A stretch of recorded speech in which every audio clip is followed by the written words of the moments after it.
Practice Podcast, where we cover the only sport in the world where there is no practice. With your mini rod driving host, Adam Kester, Tyler Slaw, and Chase Richardson. Strap in for some debates on the world of pulling, exclusive special guests, and a whole lot of nonsense BS. The No Practice Podcast starts now.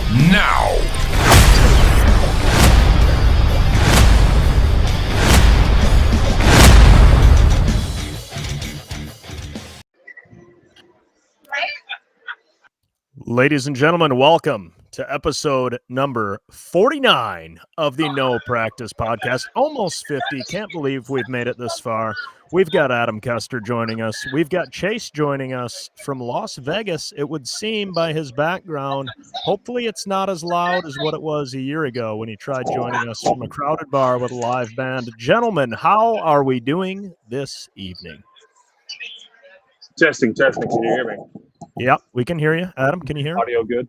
Oh, yeah, I can hear you. Yeah, wonderful. Can you guess where I am, gentlemen? I'm guessing Las Vegas, but I don't know exactly where. What do you think, Adam? Well, I saw a Snapchat. I'm going to guess somewhere around the New York place, or is that just a guess? Nobody's better than you, Adam. That's why you're a national champion. I am at New York, at the Nine Fine Irishman pub. Behind me, you can see the main floor of New York. Fully permissible to be doing this podcast live here discreetly at a bar and everybody looking at me like I'm doing a Zoom. But yeah, anything to make this podcast go. And any background noise fans just yell in the comments. I will mute and pivot. But I think we're a little better. I don't want to say prepared, but ready to take on whatever we have to get this 49. We're 2-year anniversary, gentlemen, by the way. Happy 2-year anniversary. Unbelievable. Just like your girlfriends and wives, I expect a nice card in the mail for working so diligently with you guys. But happy to be here. Looking forward to a fun group of guys tonight. Absolutely. And I mean, these are the only anniversaries that Chase gets to celebrate. So I know he holds these especially close to his chest for sure. You don't know that. You just assume that. Yeah. Well, So Chase, what does Las Vegas look like for Mr. Chase Richardson? Are you kind of the gambler when you get there? Are you more just the lingerer at the bar? And if you are the gambler, what game does Mr. Richardson prefer? Well, I had a big golf scramble on Sunday, an honorary scramble for a good friend of my dad's and his company that passed away. That was a huge success, but it was a huge blowout. Like, I was in Vegas on Sunday on a golf course and had a very festive time, and I had to get up at 5 o'clock to catch my flight to Vegas on Monday, and I felt like I just left Vegas and got to, the dark side of Vegas, as I felt like shit when I got here. And had to work, and I'm here for a conference, had to work and do meetings, and then went to bed early last night. And I'm feeling, not because I'm in Vegas, I knew I had this podcast coming up, so I think I'm recharged and ready to go tonight and fly back home tomorrow. So gambling wise, I've not had time to gamble. Actually, no, I take that back. I put a $200 bet on the Chiefs on Monday Night Football, who choked it off, and then from there I have not re-engaged. So no, should have been betting on the Colts Adams team, but I sit down at a restaurant at the time to kill some bet on the Chiefs, and of course I lost the bet. So, but I love to play craps. Like blackjack. That's pretty well primarily it. You all ever play craps or blackjack? I love craps. I've never played craps. I don't even know how to play. I'm all in on the craps, definitely. So in craps, very fast-paced game. Takes a bit to kind of like understand what's going on. I don't fully even understand all the bets, but that's usually good. Yeah, well, I always play with the house, which means that I bet against the roller, so it's always an animated time when you're at a craps table betting with and hoping they roll a 7 when everyone else does it. know why I play that way. I just do. So, Well, because you're a negative person, Chase. That's what negative people do. no, it just conceptually, I may be negative. I try not to be, but you may think I am. But you can't argue this, Adam. If you're betting with the casino in the house, how the hell do you think they have these marble tables and marble floors and all this other shit? So That's true. That's true. Like it's such a general statement, but yeah, I like craps, blackjack. Yeah. Craps to me, I know if you talk to the big time gamblers, maybe they'll say other games are more odds are maybe stacked in your favor, but I believe they have the best chances of winning in all of the casino games. I've been very lucky to have won a lot of money on a craps table with starting out with not much, and you can play as aggressively or as soft as you want, and it's pretty cool to feel the energy of a full table. I was so into the game one time. We were at the Encore for a shell event, and my wife at the time, girlfriend Jamie, was standing next to me, and I was so locked into the game, right? And I'm in, and we're doing good and everything, and she keeps hitting me on my arm, and I'm like, what do you want? And she goes, Bruce Willis was just standing next to you. I was like, I had no idea, had no clue that he was standing next to me. And he ended up moving from the table there. But yeah, it's an energy filled game, I do believe. You can make money and you can lose money. You can lose it, you can make it and lose it very fast. It's like tractor pulling, except we just can't make it fast. Yes. There's numerous ways to bet, and I love that. Yeah. So craps is my favorite. Blackjack, the table's got to be right. I know CJ Krosick. He's one of those guys that likes to put all the money on the roulette table and lose his ass immediately. But we mentioned this earlier, but the best time I've ever had in Vegas was during the rodeos in December, because it transforms into a different demographic of people, which I like all people of all times, but there's some times that we just fit in better maybe. And man, if there's a way, I appreciate the effort with the Enderley and it's nice, and the season points championship is cool, but if you could ever make it where you end the season somewhere like it in Vegas, for some real money on the line, that would be badass. Because the NFR rodeo is always it's actually one of the biggest weeks in Vegas all year long. But pulling's not NFR, but if we could ever figure out a way to come to Vegas for a tractor pull, I think that would be awesome for everyone. But also probably have wishful thinking ideas that could never happen. But they have everything out here. They have freaking, at some point, some form of motorsports touches Vegas. So why not pulling, right? Right. Yeah, high hopes. Well, you guys do at least get to make the trip down to Florida for your banquet, correct? Maybe. This will be the first year for it, and I've heard rumors that you guys are taking your tractors down to Florida, as both of you guys are champions this past season. Is that true? Well, I'm not taking my tractor. I finished 27th in points, but thanks for bringing that up. Sorry, your truck, Chase. Your truck, right? Well, I think they said something to us about it, but I don't know. I don't know if anyone knows what's going on, honestly. But that'd be great. Yeah, we did find out last night what the name of the hotel is. That's good. Yeah. No, I don't know. I looked at it, and it's about I think it's around I don't know, 12 and a half, 13-hour drive, and that's just in a car.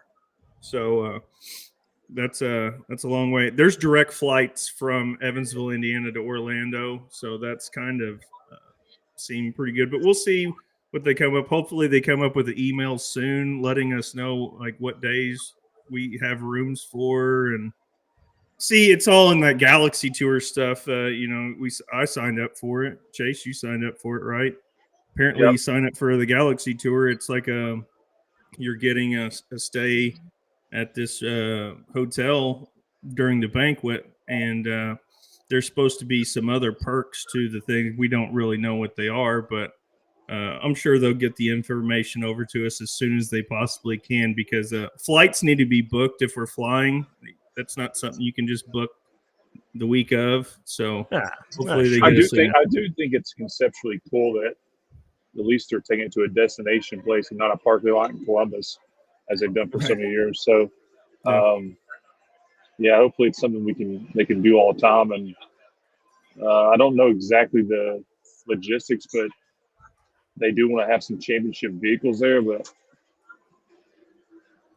don't know. Yeah. But Adam, you can take your son to Disney World, though. Not Disney. I'll go to Universal Studios before I go to that place. What about SeaWorld? Shamu? Still there? Isn't that right Look, there? Shamu.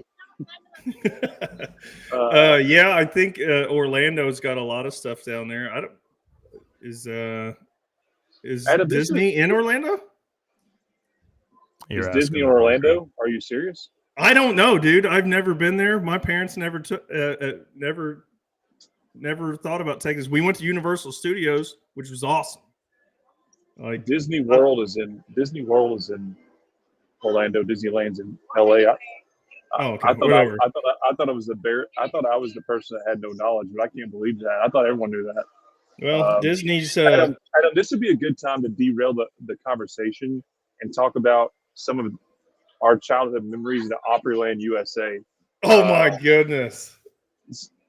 Give an intro. This is actually like we could do probably a whole podcast, but I think when was it? 98? It was a week. 97? It was at 98 or 97? 96. Yeah, so 96, 97, 98, somewhere around there. So it was 97, I'm pretty sure. Was it SRO? United States. This is when Adam and I became best friends. Really good friends. And then something happened. No, just kidding. Like that was Opryland in Opryland USA. It was Opryland USA. Yeah, it was Opryland. So right now, where there's the big mall in Nashville, that used to be an amusement park, Opryland, and they had like the Wabash Cannonball, Hangman. They had all these different rides and stuff. It was an amusement park, and for a week. I think it was a whole week. It was a whole week. They had different pulling vehicles scattered across the entire lot. Like it was called like Motorsports Week, wasn't it? Yeah, something crazy, but it was a whole week. We stayed in the Opryland Hotel. I think didn't we stay in a room together? So Adam's dad and my dad took their vehicles, and there was some others I can't remember. Adam will remember better than me. No, I honestly can't remember more than me and your guys' stuff. If anyone, how old were you guys? 12. I was thinking I was about 10. I'm 2 years younger, so I was about 10 probably. We had free access to the entire amusement park. We could do whatever we wanted. We had a hotel room.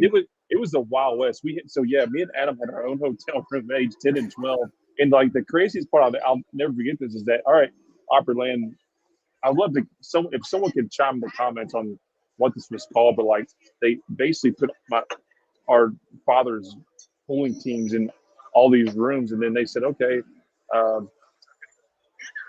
sorry, I'm trying to close the tab. He said, like, look, you just get whatever you want. Like, just get whatever you want on the weekend. I remember we would order. It was like an all-inclusive resort in Nashville, Tennessee, with like pay-per-view movies. We probably thought it was all-inclusive. Our parents probably had to pay for shit, but we didn't know. No. I remember. I think it got to the point like I was ordering movies and like. Oh yeah. Adam maybe Adam was ordering dirty movies maybe. Oh yeah, that's what it was. I remember. But like apparently like these bills. I remember someone said like the kids' rooms, because it was Adam's sister, my sister, and some others, and like they said like these kids read a bill of like fucking $25,000 each rooms. Whatever we left. No, the $25,000. If any of the money came from the room, I think that was back in a point in time where people ironed their clothes, and I think was somebody caught a room on fire. Stephanie, was it Stephanie? Is her name? You'd have to ask Micah, but. Yeah. Anyways, they're going to iron something, lays the iron right down on the carpet floor, burns it. Started catching the place on fire. Yeah. So we had that, but no, we got to do all kinds of neat stuff. You go around the amusement park. We got to ride all the rides.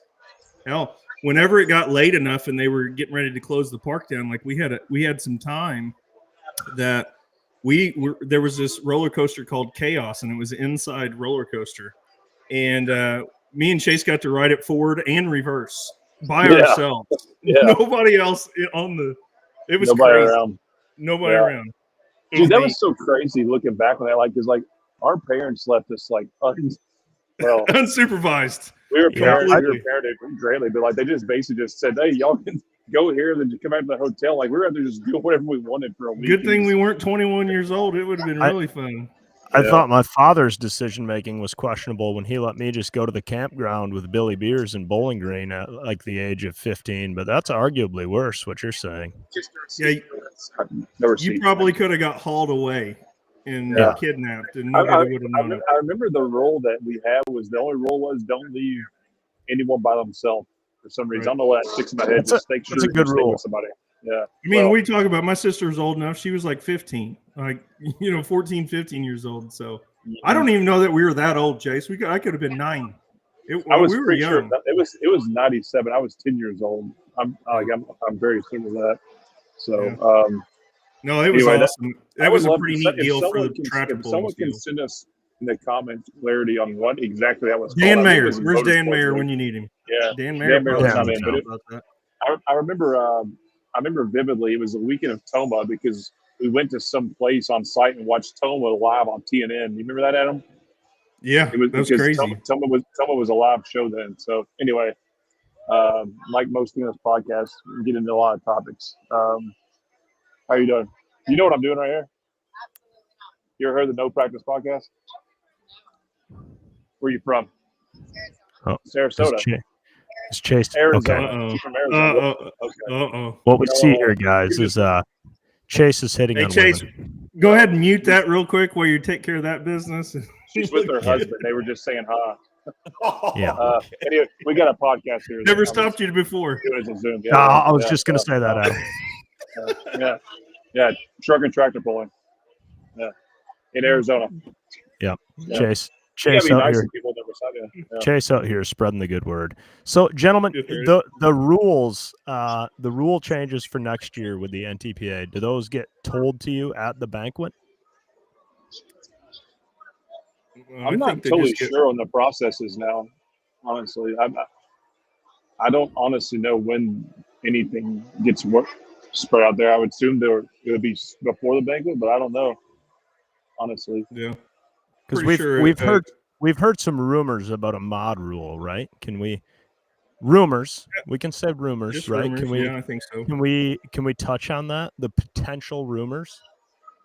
I think the rumor might be that the we don't talk rumors. We talk black and white in this show. Yeah, we actually get right to it. No, I think the rumor is that maybe the 4-engine modifieds, the actual modified class, that the 4-engine tractors might be getting another reduction or getting a reduction in blower overdrive, which I don't know. Chase knows a lot about low overdrive. Doesn't matter. Maybe we need to explain better to fans because modified tractors currently you can run 4 MTPA rolls at 7,500. You can run 4 Hemis at 871 at 45% over, right? Yeah, correct. And then or the alternative, or I guess the most popular alternative is 3 1471s. I think that's the roll for that. With unlimited overdrive on the 1471s. And so I would imagine their goal by restricting the overdrive a little bit more from 45 to 35% overdrive is to try to make the 3-engine tractors more competitive, correct? I think that's the idea. That's the idea. What do you guys think of that rule? Well, I think about as much of it as I do from them switching the mini rods from 45.9 to 45.2. Well, that took like a couple rotations of our rotors. Hang on a second. It's not 45.2, is it? Yeah. It's yeah, dude. I thought Okay, it was hang on. 45.0. We gotta no. explain. We have to explain that because there's a lot of people that probably don't know what's going on. So for starters, to break it down as simple as possible, overdrive is the speed in which the rotors in the supercharger are turning in relationship to the crank or engine RPM. So 45% overdrive means that your rotors are turning 1.45 times faster than what the crank is. Obviously, the theory is the faster you spin your blower, because that's basically a positive displacement pump, it's putting more compressed air into your engine. So the faster you spin it, it clearly must be better. Now, Chase obviously runs some space age alien blowers that they only turn them like 20-some% overdrive and still kind of kick everybody's ass, but nobody really has those figured out. Chase, confirm? Yes, that seemed about right. Depends the vehicle, and we don't kick anybody's ass. So, well, No. so what the mini rod rule used to be enforced as, correct me if I'm wording that incorrectly, but as long as you weren't 46% overdrive, you were seen as 45% overdrive. And what that meant, that was a judgment, though, right? I'm trying to. that's what I said, the way it was enforced, not technically the way it was written. The way it was enforced for a very long time. A very long time. And so there was some people that might look like my father and I and Ken Venny and others that basically had the pulley and Adam that basically had the pulley combination figured out where, what was it, Adam? 45.9 or 45.87? There's three types of belts that you can run. There's there's an 8mm, there's a 11mm, and there's a 14mm, and that's a tooth pitch on a pulley. And that's how many cogs are on the belt and stuff like that. So that's the size of the for the 8 and 11 millimeter, you could get right to 45.9%. The thing was, those belts and pulleys were very expensive. So I went the 8mm route, which they're a lot cheaper, and that got us to 45.8. Ken Vinny, Tyler, Bruce, a few others were at that 45.9, and guys that had 14mm stuff, they were probably in that 45.7, somewhere in that range, or 45.4.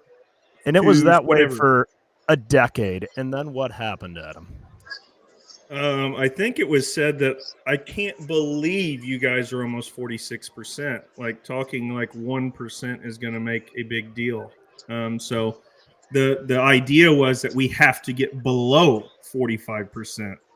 And then there was a lot of politicking on the sides. Basically what I had to do was for my tractors, the 3 tractors, I had to buy 2 pulleys for each tractor.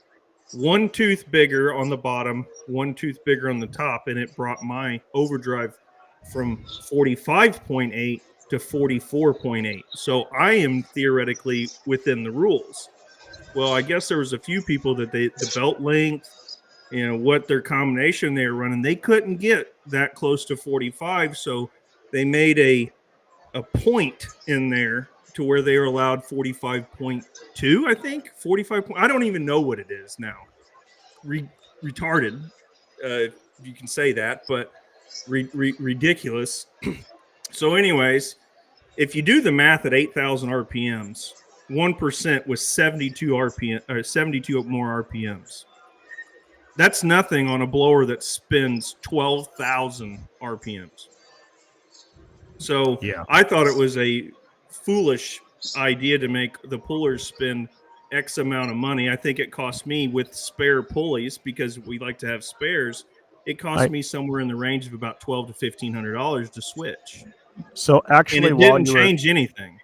While you were saying all of that, I actually dropped that into ChatGPT, and I said if a supercharger speed is currently 145.9% and the engine is turning 7,500 RPM for a duration of 15 seconds and it's changed to 145.2, how many less rotations are you getting in the 15 seconds with the lesser reduction?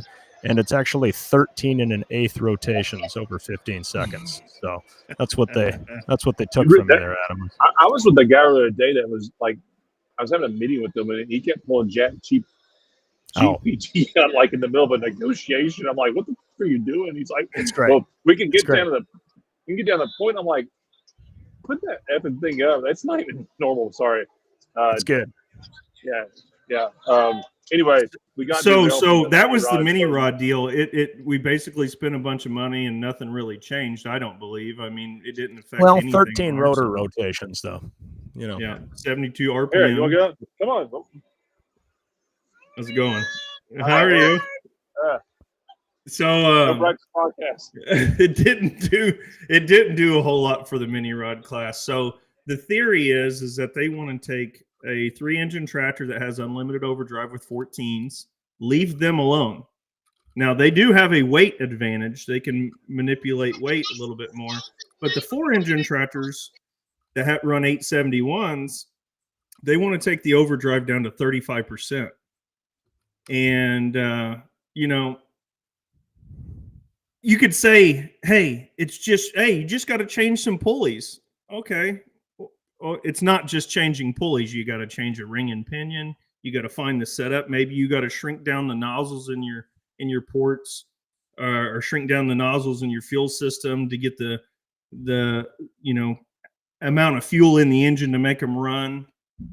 So there's a little bit more to it than just that, but I think it's a little bit foolish to, and I'm not politicking for either, because I have customers that run both, but I mean, I've seen numerous times this year where a 3-engine tractor ran really good. Bowling Green, right? I mean, numerous places it's pulling. You have to hit the setup. And I get it that some people own dynos and, they can say what their numbers are when they're comparing their stuff with different overdrives and all the stuff and their setups on their stuff. But I mean, who's the measuring stick? I think it's kind of crazy for people to have to spend more money, and the end outcome's probably still going to be the same. My opinion. What do you guys think? My opinion is, I think a good puller is going to figure it out regardless, but I would be shocked if they do this.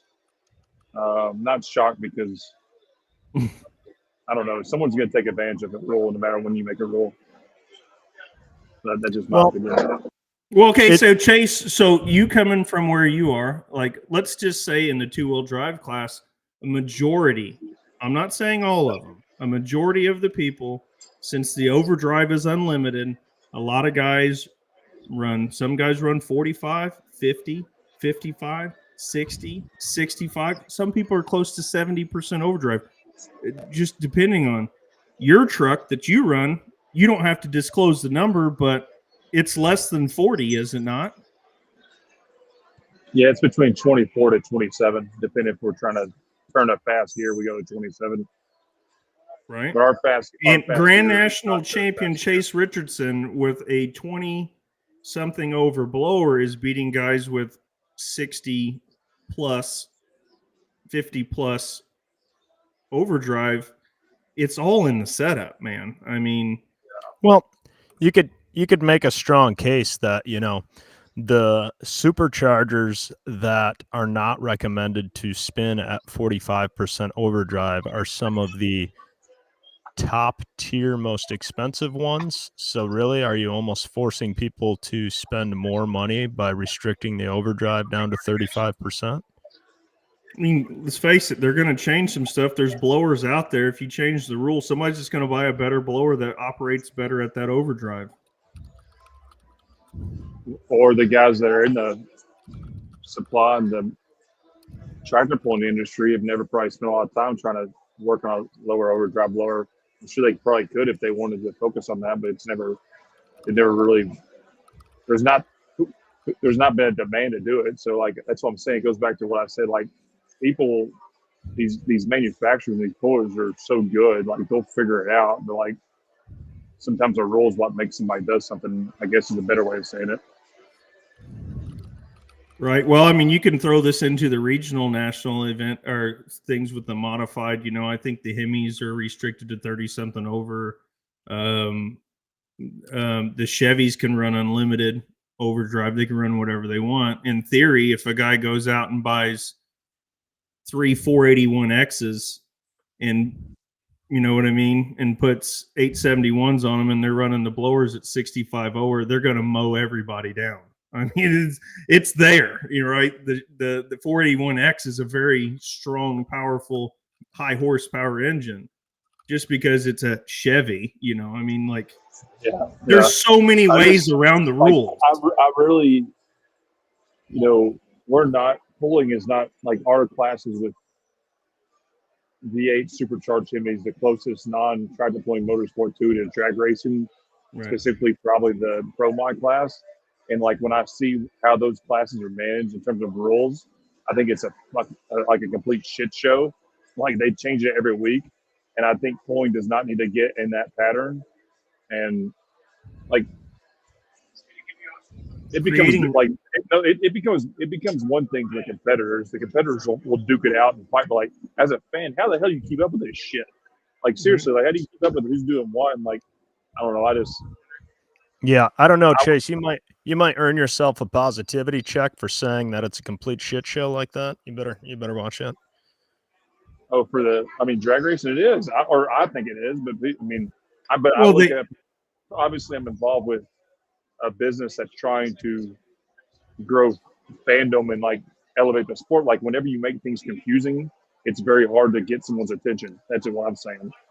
Right. That's well, fair. in theory, so let's just say a good 871 engine makes 23 to 2400 horsepower. That's top level 871 stuff, right? Yeah. Honestly, I don't have enough knowledge on 871s, but you do, Adam. Like I have no idea. I don't know. I like what your most badass engine. This is probably a good question for anyone to know, but like I don't know the most badass engine you can build with the 871 versus the most badass engine you can build with a 1470. What's the power difference with your program? Well, I mean, with mine, and this is going off of a dyno that Hemi guys run on. I know these numbers off my head. Let's just say a guy recently dynoed a motor and it made 2,350 horsepower, right? And that was the first run on the dyno. The dyno ended up breaking. They had some issues. They weren't able to run anymore. So let's just say 2,350 times 4 is 9,400 horsepower, right? Yeah. And that number could be skewed. I don't know. Maybe there's guys out there making more power than that. It just depends on what dyno you're on, right? Which we don't race dynos, whatever. And then you take a good 1471 engine, which I know in 2013 with on the same dyno that an engine with the same with an older blower on it and an older injector hat made 2,850 horsepower.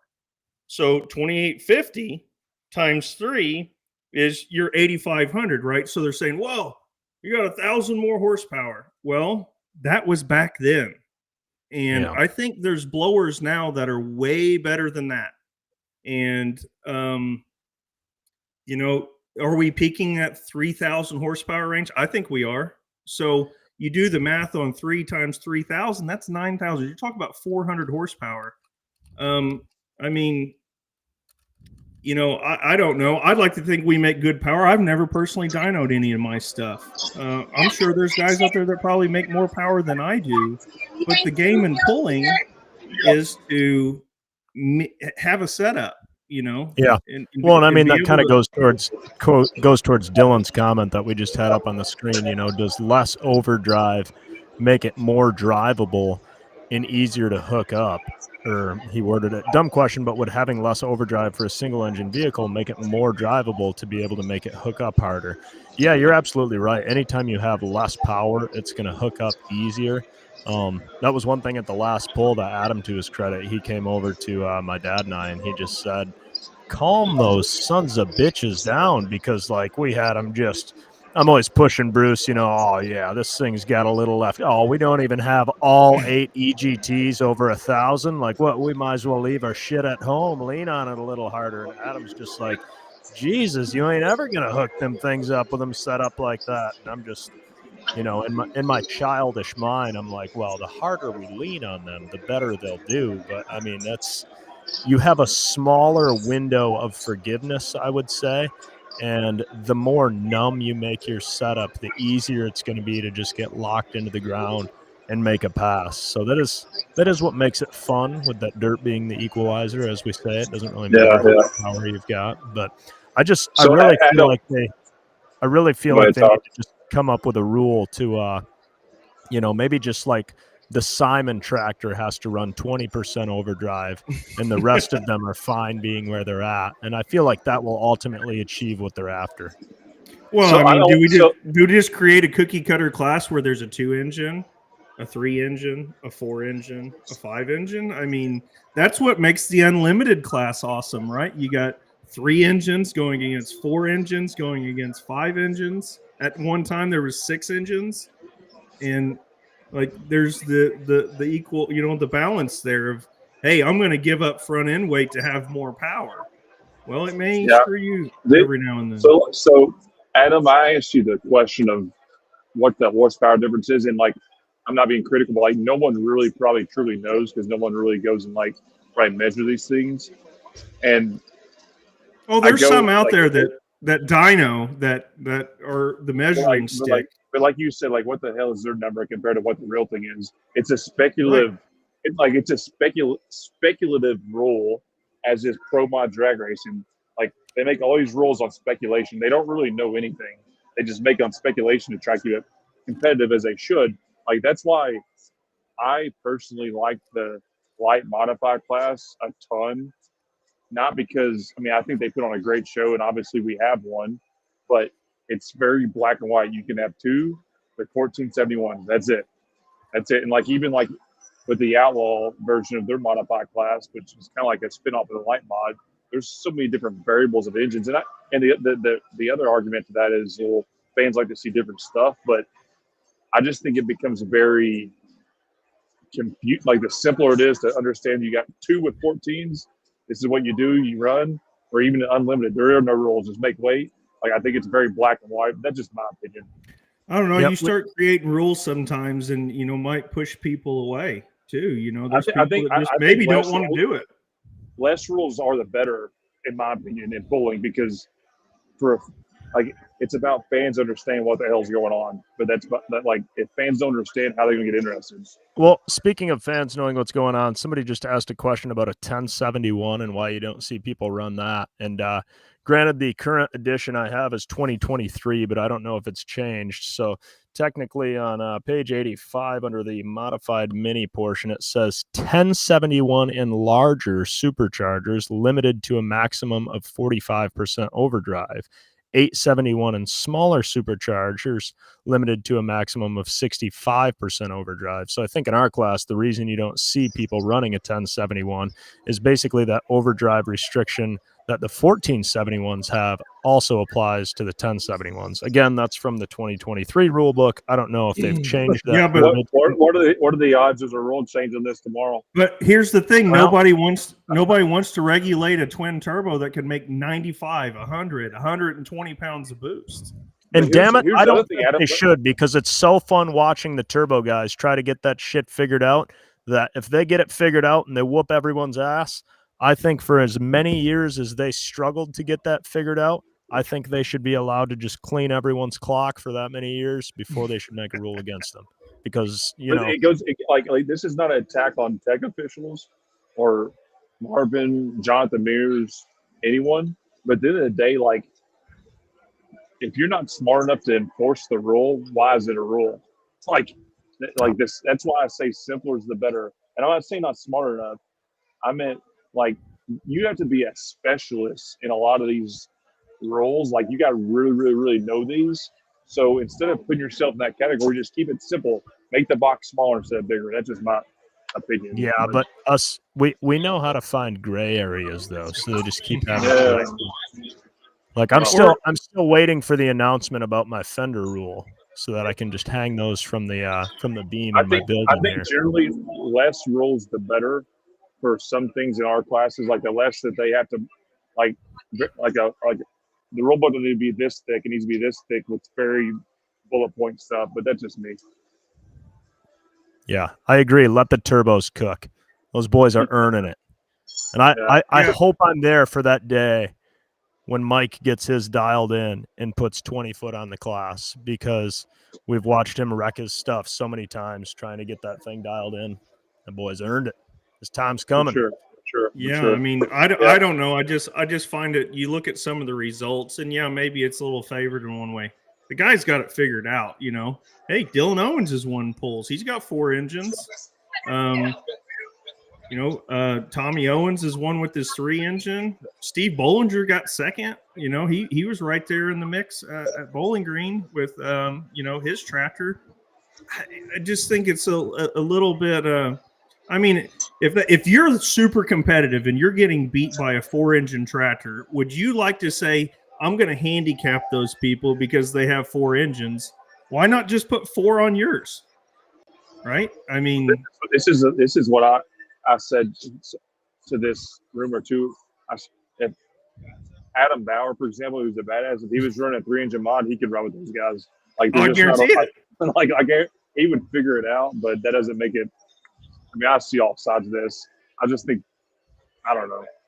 I will say this: I don't think any pulling class should be pro mod drag racing. And then on top of that, you take a 4-engine tractor, which you can't pull just anywhere.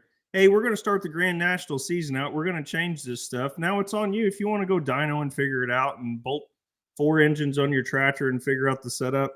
It's probably going to take guys, 2, 3, 4 pulls to get their stuff figured out, to get a baseline on their stuff. Season's halfway over. Yeah. I mean, Yeah.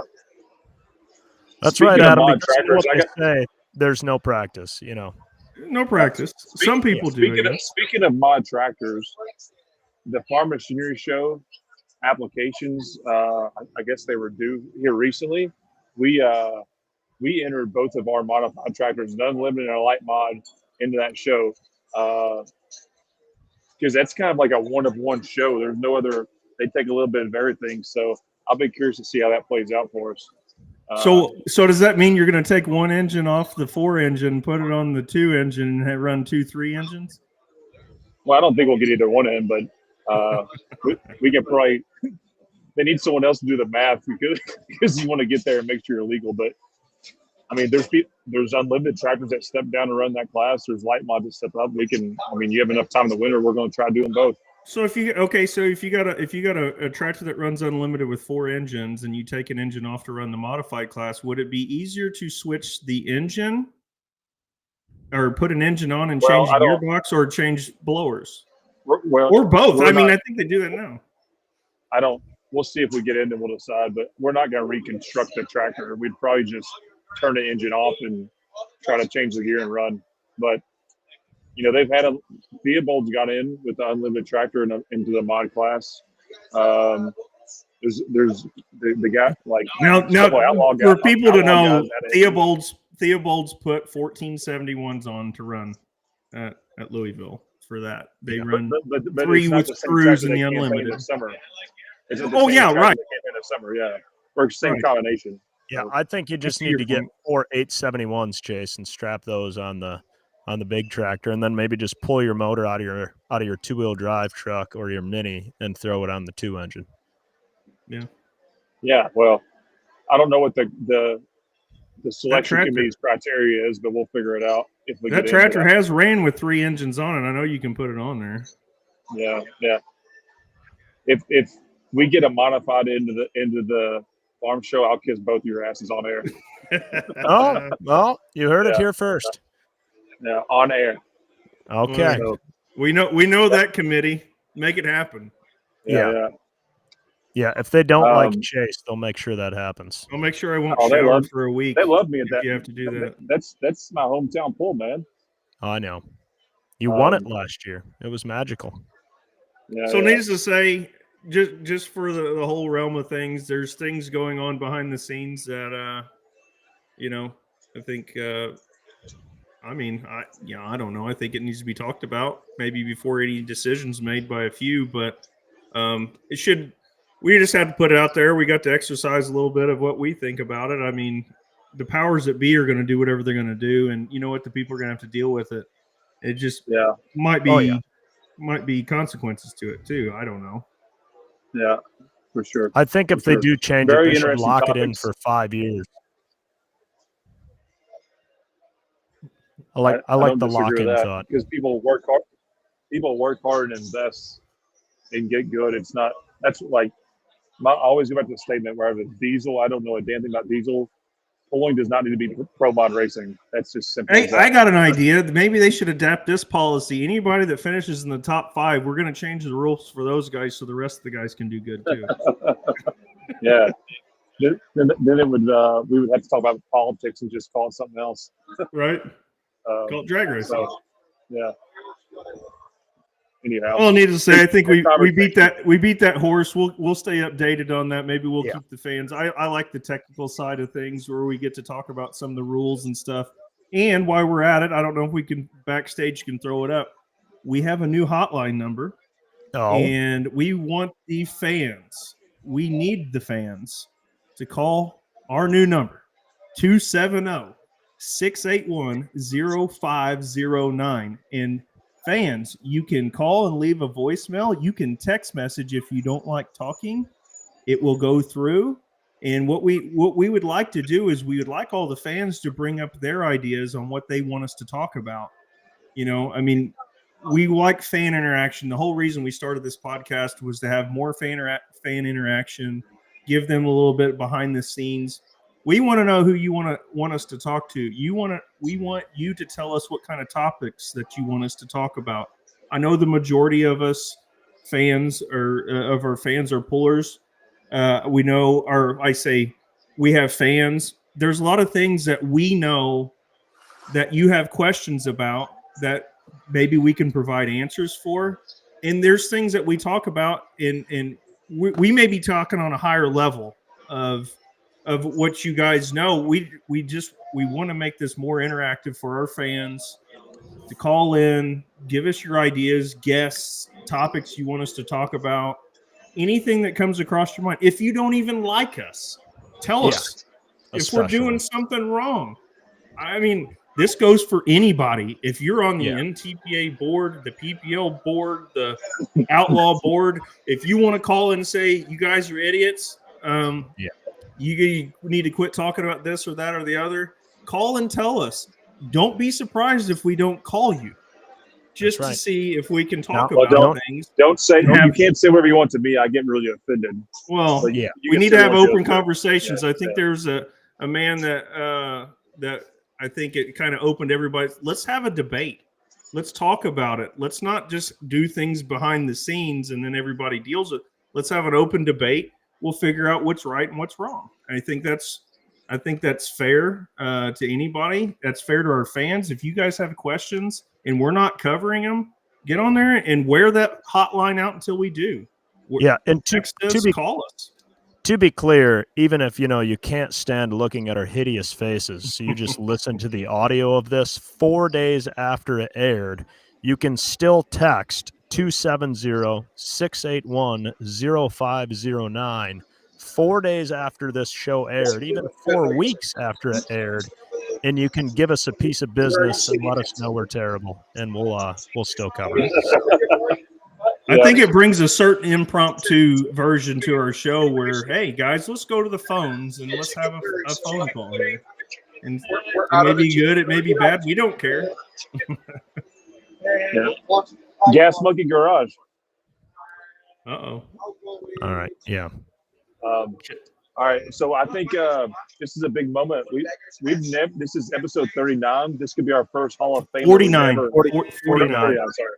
It's our first Hall of Famer we've ever had as a guest. He also happens to have 2 sons that are mini rod pullers that are badasses in their own right. So I'm proud to announce the episode 49 guest, Peissig Motorsports, Hall of Famer Mark Peissig himself, drum roll, and then his 2 sons, Tim and Logan. So, hey, sir, you Gas Monkey? Gas Monkey Garage. You ever heard of tractor pulling? Oh, jeez. Yeah. I watched tractor pulling. You love it? You watch tractor pulling? I've watched it before. What's your favorite class? Well, I've only watched a little bit of it. I've not watched a lot. You haven't watched? I live in England, so they don't. You live in England. They don't. Yeah. Aftermath teams from England. What do you think of the sport? It's good. It's badass? Stuff like that. It's really Cool, good. cool. Cool. It is. We're talking to pulling fans right now Yeah. across the world. You can they can't say what's your name? Mike, Mike from London, tractor pulling fan. Grow the sport, Mike. Sports brilliant. Sports brilliant. Yeah, thanks. Yeah, thank you. Hey, if you can just keep it down a little here while we're on here. Yeah. But I'm Look kidding. at I'm kidding, Chase. man. I'm kidding. Chase is interrupting him. Let's go. No, you're good. You're good. You're good. All right, so we have the Hall of Famer himself and his two sons. We can bring them out right now, Mr. Mark Peissig and Logan. Uh-oh. And then we also have a Tim somewhere. We don't need Tim. We don't need Tim. So We don't need him. so which one? So Mark and Logan. For the fans that don't know, which one is Mark? Which one's Logan? Which one's the Hall of Fame? Which one's the son? Hall of Famer Mark Peissig. Over there. Oh, he doesn't speak for himself. For some of the Full Pull Live fans out there, Mark has been an announcer on Full Pull Live a couple times. At the Interleague, he was there. He's My done very biggest well. worry about that the whole time was cussing and swearing on the air. Yeah, I know. Yeah. It's hard. We would never. Just hold my Did you hear the story about us getting reprimanded? Well, maybe I don't need to take this to this podcast. Never mind. About alcohol on air. There was no alcohol on air, but Adam and Tyler do what they want. So, anyhow, Mark and Logan, thanks for joining us. Do we have Tim as well? I thought he was joining. Maybe they're still got him. So, these guys, like all things we do in the No Practice podcast, we do things last minute with no practice. Didn't really prepare for this in terms of having all three together. So we got Mark and Logan in Wisconsin. Tim is traveling somewhere, doing all the work while these guys are partying. So want to thank you all for coming on. And this has been a long time coming because you all are friends. But Mark is also a Hall of Famer. And for those of you that don't know Mark, please address him as Hall of Famer moving forward as you see him. So where are you guys right now? We're actually in our conference room at our business. Tell us a little bit about both of you. Mark, you can start. Tell us about yourself, a little bit about you, what you do for a living, and same for Logan. My business is a little hard to explain, but we build and manufacture and make things for dairy equipment on the dairy farms, not dairy manufacturing. We do robotics, rotaries, refrigeration, plumbing, heating, electrical, all the stainless steel fab work, all the IT stuff, all the computer work. One-stop shop for the moo-moos. Pretty much. Supply all the chemicals, tit tips, washing chemicals, cleaning chemicals, stuff like that. Things you do in Wisconsin. You guys do like milking parlors, like big rotary milker, like robots that milk the cows. Fully automated milking parlors Yes. where the cows walk in, they kind of milk themselves and carry on. Yep. All the way down That's what we to do. the mom and pops that still get in there and do all the stall work and everything. All those also. And there's still a few farms that we deal with that still milk with, I call them buckets and step savers. Their mouths. Yeah. There's no way you can trust the first guy that drank milk out of a cow. Like, what was he doing? What was he thinking?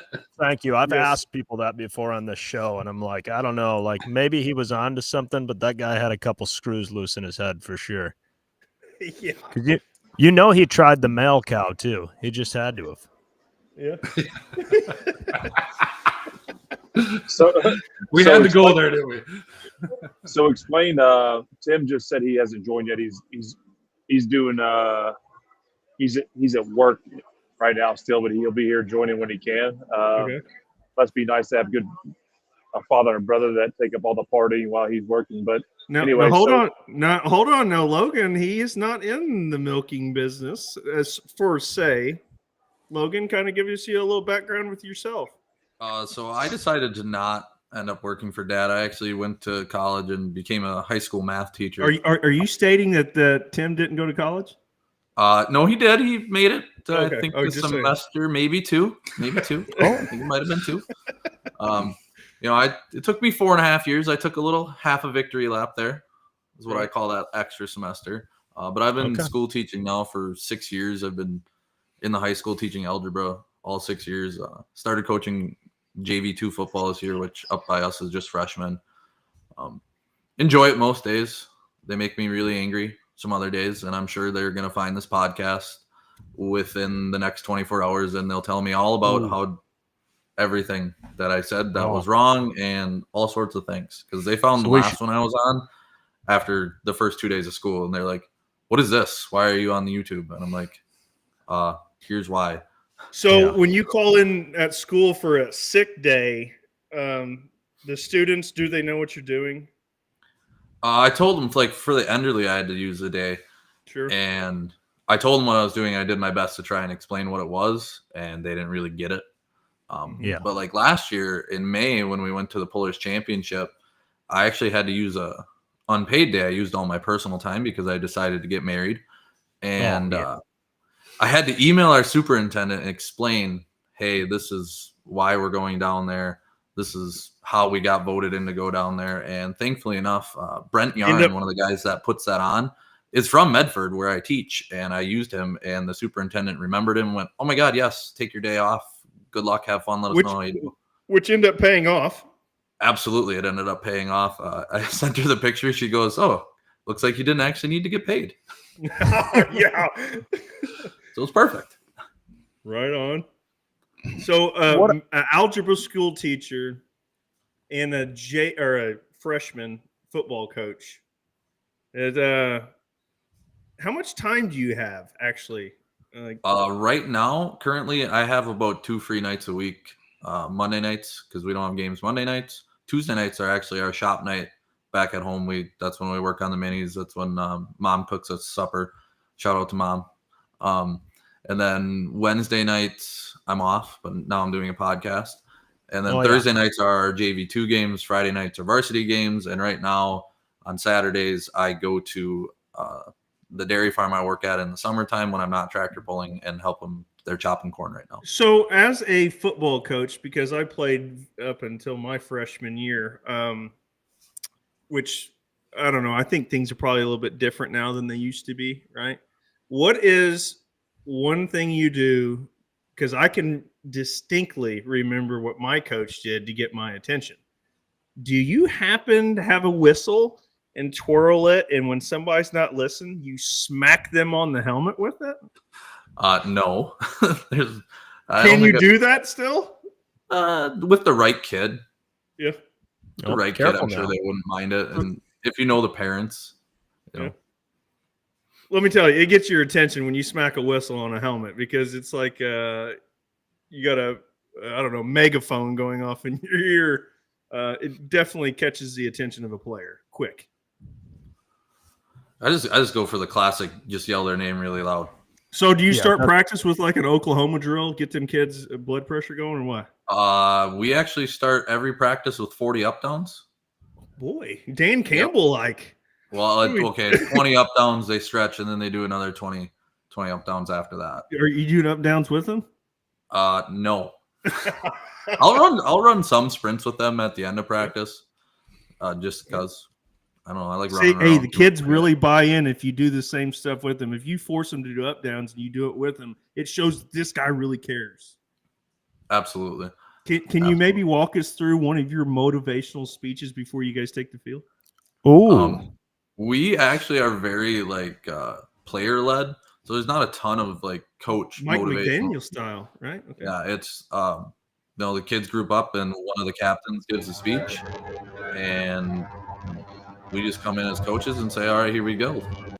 I mean, it's a little bit more than that, but as a gist, that's what it is. Uh-oh.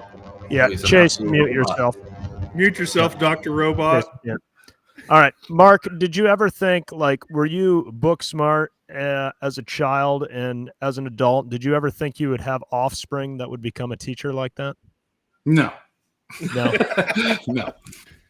Well, I No. mean, I've looked at your guys' website and what you do, and like you even mentioned the technology portion of it. Like, are you more so the mechanical side of the company, and you've got somebody in the background doing the technology side of it? Because I feel like your guys' company is big on the technology. Like I see how you talk about how like you can even track certain cows on which ones, are the real big producers and which ones are the slackers. And I'm like, that's hilarious that, you're like, oh, old 637 over there. That's a slacker right there. Need to get rid of that unit. Like, how did you get to that point with your business?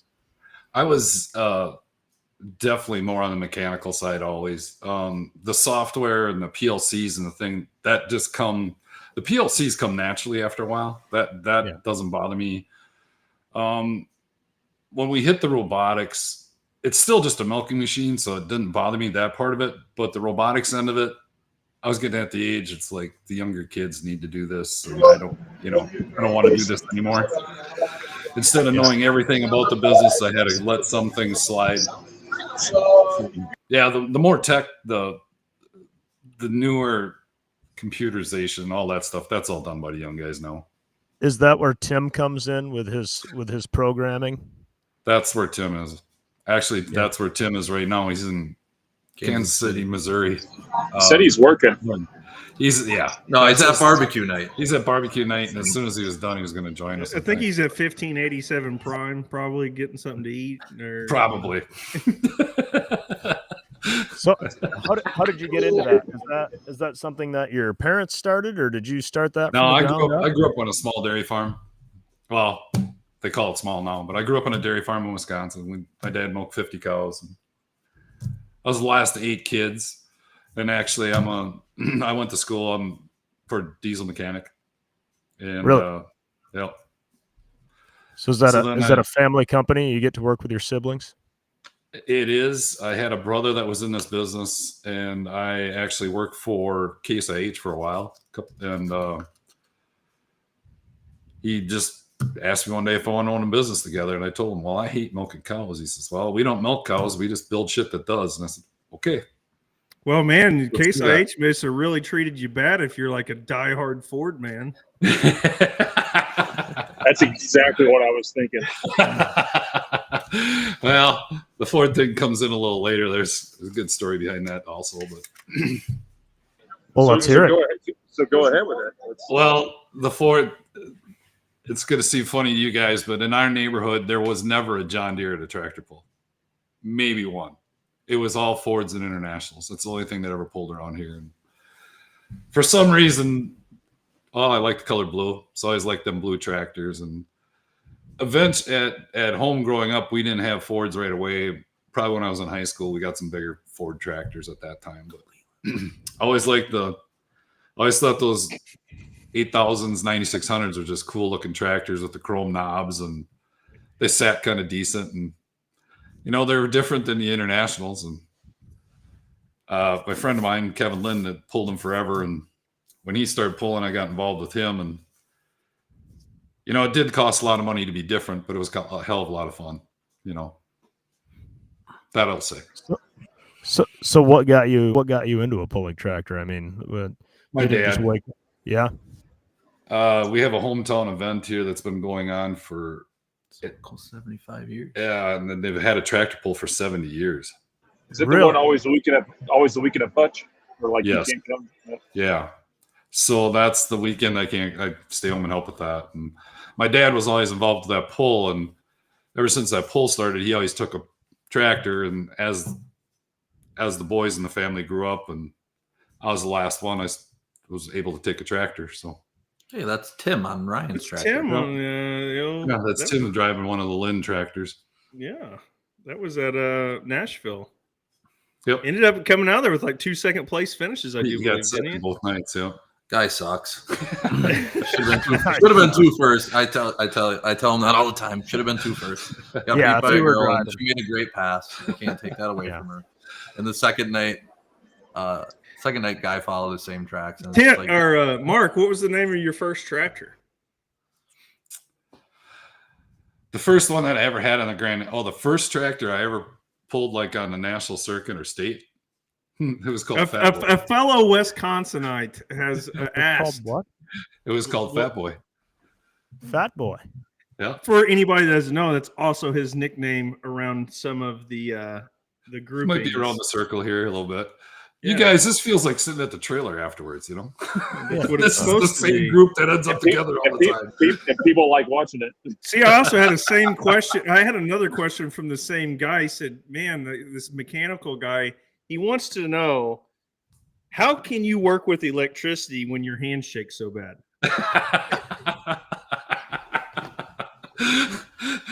Oh, there's a statement behind that I can't say in the air. Okay. Let's hear it. Just make sure you turn it off. Put it that way. Okay. I got you. Since a little kid, I've always had a nervous shake. It's terrible. Yeah, I I cannot. always just thought you were hungover. No, Yeah. I can't No, shred a that- needle. Never happened.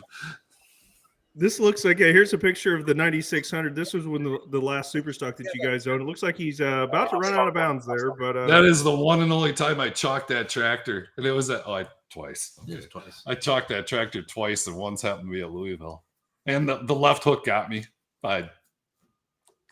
yeah, Like an I idiot have tapped to say, for the current light Superstock class, when that tractor came out, nobody had really reached back into the depths of the older sheet metal. Correct. And I think when it came out, it really opened people's eyes. And I think it's kind of a trendsetter now. Now you're seeing a lot of these other tractors coming out and sporting some of the older sheet metal. So the very first tractor you had was diesel, correct? Correct.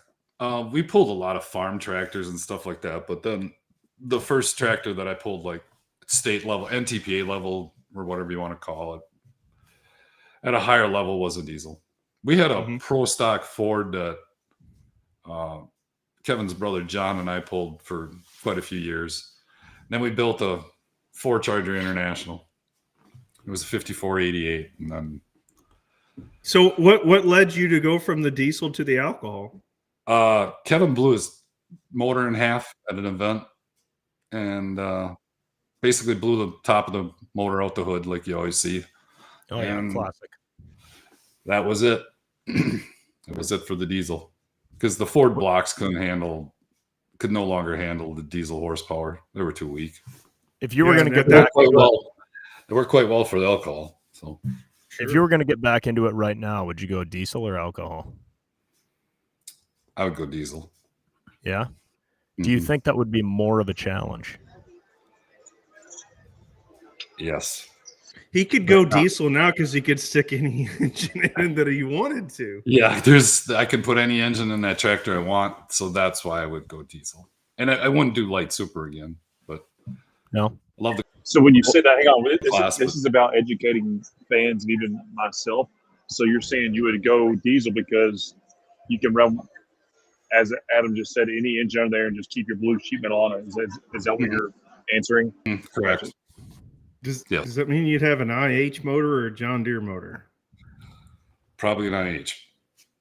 For the class that I would like to pull in someday, maybe. We'll see. We'll see what happens. Diesel super stock, right?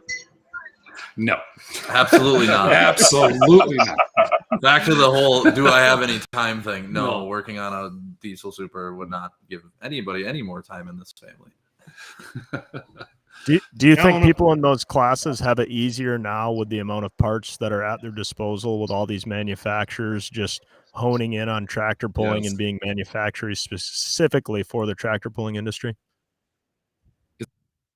It's a hell of a lot more expensive, but there's parts that was the hard part about pulling a blue tractor. I mean, we made everything ourselves, or somebody did everything for us. And don't get me wrong, we had a good time, had a lot of success. It's just simpler to pull a green one or a blue one for as far as the engines and stuff like that. It's just Did that easier. almost give you more satisfaction, though, the fact that you were kind of crafting and making stuff yourself versus just writing a check and buying the same component that the top guy is currently running? Yeah, we pretty much put our own shit together. That's pretty awesome. That's pretty cool. From different manufacturers that helped us. Back when Gene Sharber was there, he would do the bottom ends, and then Ron Bolt cylinder heads and stuff like that. And Kevin still runs those cylinder heads from Yeah, what, Kevin's- 2004, 3? 2003. I think he still has cycles that have gone through those cylinder heads, and somehow they Just a couple. almost still work. Yeah, they kind of work. So we could do a whole segment on your super stock history, and I'm sure we're going to revisit more and probably bring you back again for some more content. But so the decision was made at some point. I don't know the exact date to quit super stock pulling. Can you take us through when and how that happened, and then leads to the transition of the getting involved in the best class of pulling? Probably 12 is when I pretty much retired from pulling. I was burnt out. The business was taken. We've grown so much. At that time, I was still in charge of a lot of things. Where now it's getting to go back pulling. What year did you turn the tractor? Basically, what guys. Year did you turn the tractor over to the boys to drive? 2012. That's when you quit and let the boys. Only allowed to drive one. Boys drove it for a couple of years, and then we parked it. Boy, in 2015. Only Tim was allowed to drive it. Really? Look, not allowed to drive. He was a little bit younger. He did drive it once. He got second. How did that compare to mini rod, Logan?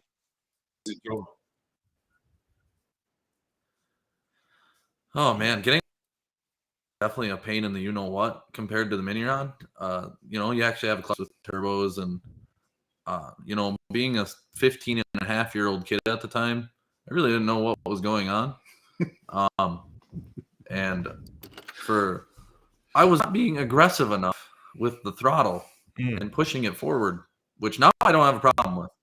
And so it was definitely a learning experience. It did take me 2 attempts to get off the line the first time, and ask him when he gets on here. He'll tell you all about his throwing it back to Toma. That picture there bring back a pretty good memory. Tim will tell you about. Yeah, it's not a good memory for me. The best words of advice is follow that off. It's going to be pro pictures on their Chromebooks by the time I get to school tomorrow. It's over for me. Thank you, fine gentlemen. I appreciate it. You know what's funny about that? If you guys really want to see some interesting stuff, you can pull up the old Full Pull Live and go back really deep into the, I guess, the archives of pulling Tim's glasses. The vintage series, and watch Mark and all of them back then, and the I guess the headshots, right? Yeah, just killer. I think we laughed and laughed and laughed one time at Toma when we got rained out watching all that stuff. It's amazing how much the sport's changed. This actually reminds me really quick. So we have to wait on Tim to go in that story, Mark. We have to wait on Tim to go in that story you're going to tell, Mark.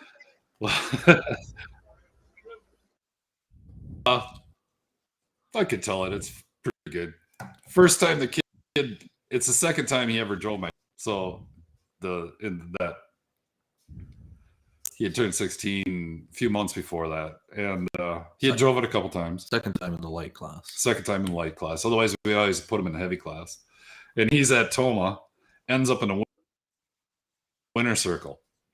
So he's in the pull-off, and 4 tractors in the pull-off, and he's the last one in the pull-off. Backs up, and this is, mind you, the second time he's ever hooked a tractor. First time ever in a pull-off, and the clutches are hot. Motors are a little bit more lazy, so you got to ram a little bit harder. So he chokes the damn thing off.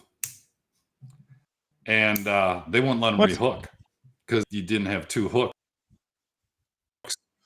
in the pull-off. Well, and Larry Richwine come over there and start. By that time, they had him pulled all the way to the other end of the track. And I will tell you, he was crying underneath his helmet.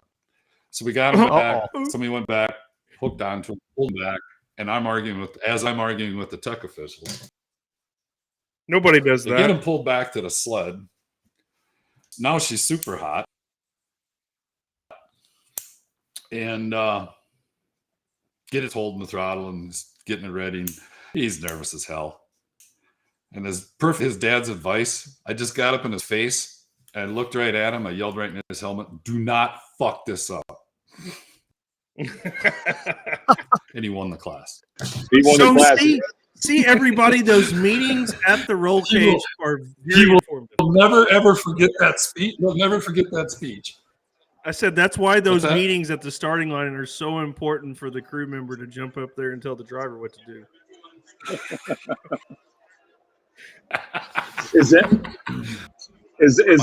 this photo we're looking at here? Yeah. Okay. Yeah. This is the photo. So don't.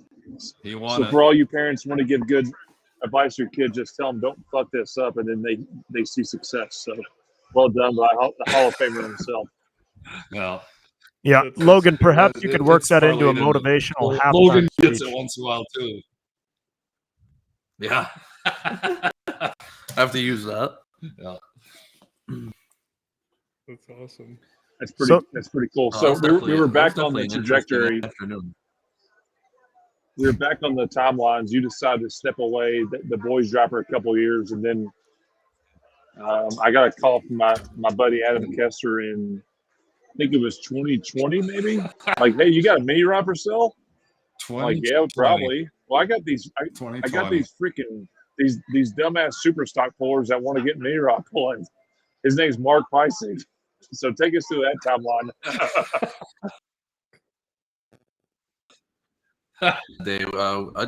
We were up north. So yeah, we live in central Wisconsin. Like people, we were up north and we were coming home, and the decision was just kind of made that we wanted to do the mini rod thing, and the phone call was just hilarious. Of hey, we want to do this. We want to build a mini rod because it's the only thing dumber than driving a light super. So that's why we settled on it. We couldn't build a light limited super, because light limited super, that'd just be a little, it's like going backwards. Nobody wants to detune. Why not drive something that's got more horsepower? So take us a little bit through this mini rod. Actually, when we stepped building away, process to where, in 2015. I stepped away from pulling completely until 2020. I hadn't been to a tractor pulling, and Rex Kuhn calls me, bring the boys down. We're going 2020 during COVID. Nothing's going on, but there was comes me into driving his tractor. I drove his tractor, did quite well. Got done with that event, heading home the next morning. The boys go, "We want to." And I'm thinking, shit. I want a light super. And they said, we want a mini. And I said, well, the whole trip.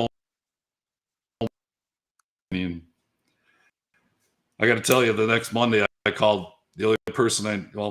I knew Adam for a long time. I called Adam. I said, Adam, you remember me? Yep. I says, any chassis, stuff like that for sale?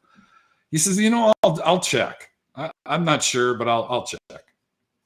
15 freaking minutes. I think he calls me back. Yeah, Chase has got one. So we're back into pulling. Now, for people who don't know about this, so he calls and he buys this chassis from Mark, from Chase. He buys the chassis, he buys a transmission, a bell housing, a clutch, the driveline, minus the engine, obviously. Calls me up, he wants to buy a new engine and everything. They never saw the chassis. Like CJ, I think, or CJ, or I can't remember who. Chase, did you bring it? I think both of you did. You guys show up here. It's on the back of the car hauler. We lost a coupler in your parking lot. That's right.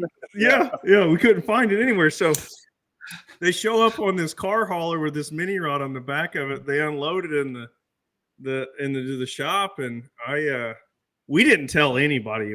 Nobody knew what was happening.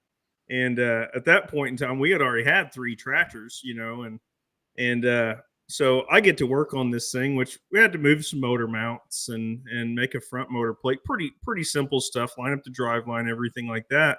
And I get this thing completed, and I asked him, what do you want to do with this or that? We want the fenders to be blue. I took the fenders down to Davis Brothers. They painted them for me.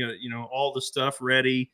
Basically copied everything that I did on mine onto this, Boer chassis, the European chassis, and I got it all fixed up for him. I call him about a week before Toma, and I say, "Hey, Mark, I got this tractor done. I'm thinking, logistically, it'd be just easier. I'm already hauling a tractor in my trailer. I got room. I'm just going to take this mini rod with me, and you guys can come pick it up at Toma."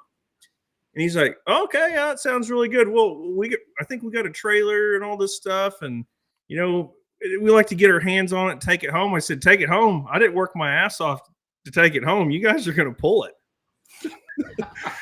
So I load the tractor up. We got it running and everything here. We drove it up there. We unloaded out of the trailer. When I first rolled it out of the trailer, people thought I was probably going to pull 4 tractors because I took it to the scale and I weighed it and I did all this stuff. And here comes Mark with a Polaris Ranger with a battery pack and a starter that had never been put on the tractor. And they got their little baggie with their fire suit and helmet and everything. And he says, our trailer's not really done yet, and we don't have anything. Can we just pit out of your pit? I'm like, absolutely, let's do it. And no. He beat me with that damn tractor. It's pretty funny. Tim, how we doing? Tell us your side of that story, if you don't mind, guys. Oh, dude, I remember that week leading up to that because it was, are we going to pull? Are we not going to pull? Is the tractor going to be done? Not going to be done? And Dad the whole time's like, we're not going to pull it first at Toma. We can't pull it first at Toma. We can't run it at Toma. We can't do it at Toma. Like, okay, like whatever. We'll run it in the States. No big deal. And I just remember, I think it was like 2 days before we're scrounging. We grabbed our snowmobile trailer that we figured it would fit in. We had to take a separate trailer with the Ranger and a pickup to pull that. We had to tote her home to pull the snowmobile trailer. Like a toolbox just scattered across the floor in the trailer. Just hoping for the best. A fire suit that really didn't fit me. A helmet that really, really scrounging it together. And just got there, sat in it when it was running the first time. Went, oh my God, this is really happening. Adam had to threaten us first that if we weren't going to drive it, he was going to drive it. Yeah, that's right. But I was like, no, guys, I mean, it's your guys' stuff. You're going to drive it. Entering the chat, Mr. Tim Peissig. He must have just got off of work. Slave drivers over there making you work. Tim, how's it going, buddy? It's good. Some of us, unfortunately, I'm not good enough looking for OnlyFans, so I have to have like a normal job. So, yeah, I'm down here doing some learning and whatnot. Yeah, I can relate. So tell us what you did today in a day in the life of Tim at work. Well, I got up at a whopping 7:30 a.m., took a shower, and went downstairs, sat in class from 8 to 5, learned some stuff about milking automation, and then they take us out for dinner each night. So we went to a barbecue joint and had a couple beers, and now we're here. What was the most important thing you learned today? Oh boy, I don't know. You're like, I'm going to use that. I'm glad I learned that. How to use remote software to log into a farm to change all their settings, I guess. Like, do you guys use EWANs to log in remotely, where you can make like PLC adjustments from like 1,000 miles away? It's TeamViewer, but yeah, it's basically just whatever is set in the program. You can change all the parameters for everything. Okay, very nice, very nice. So you do more of the electronics rather than the mechanical, or do you do both? Both. Work on, installs, putting in parlors from scratch and then installing software and all the electronic side of everything too afterwards. Love it. How does it go working with your father? Do you guys almost kill each other like me and Bruce do, or? Well, lucky for me, I actually don't have to see him very often. I kind of leave the shop before he gets there, just that way we don't end up killing each other. Yeah. Yeah, Bruce usually comes to work and him and I butt heads, and then he just goes to the Upper Peninsula for like 4 weeks, and then he returns, and then then I open my mouth and piss him off again, and then I feel bad. It's a vicious cycle.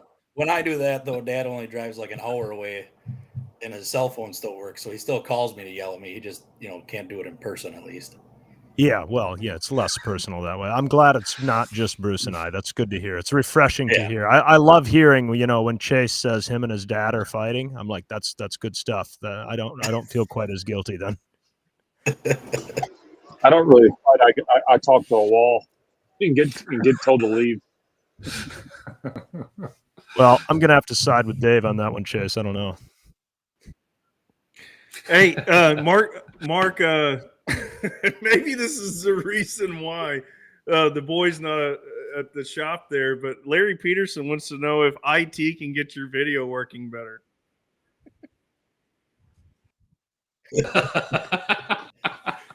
We intentionally went for the better internet. You can always restart. Living in the middle. You can always restart and come back with a better game plan. There's a little lag. It's not bad, but we have complaining customers here with the No Practice podcast. Yeah, it's a hard bunch to keep happy. You know what I mean? Tim, we missed it, but we kind of heard a version. But can you, Larry? Yep. Oh yeah, for sure. Oh, he's coming on soon. He's coming on soon. Tim, give us your version of the first time you pulled the tractor in the pull off. Well, it went fucking terribly for one. Give us a quick rundown of it. I want to hear it firsthand, right from you. Made a really nice run, came back for the pull off, and like alcohol supers are just the worst thing ever when they're hot. And I had never done that before anyways. So I was nervous, got it out to the starting line kinda, and it, loaded up on fuel. It wouldn't take off. So I'm like, okay, we'll try this again. It'll be all right. Well, then I don't remember even who the officials were at the time, but they're like, no, you're done.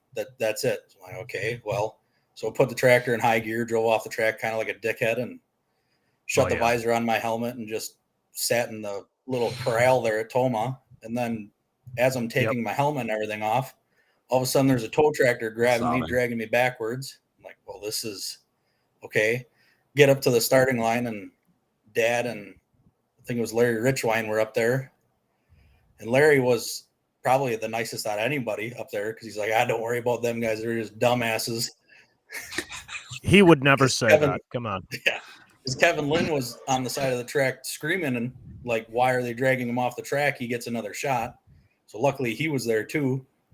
And then, so finally get the tractor started up, had all my shit on, and then choked it off again before even tightening the chain.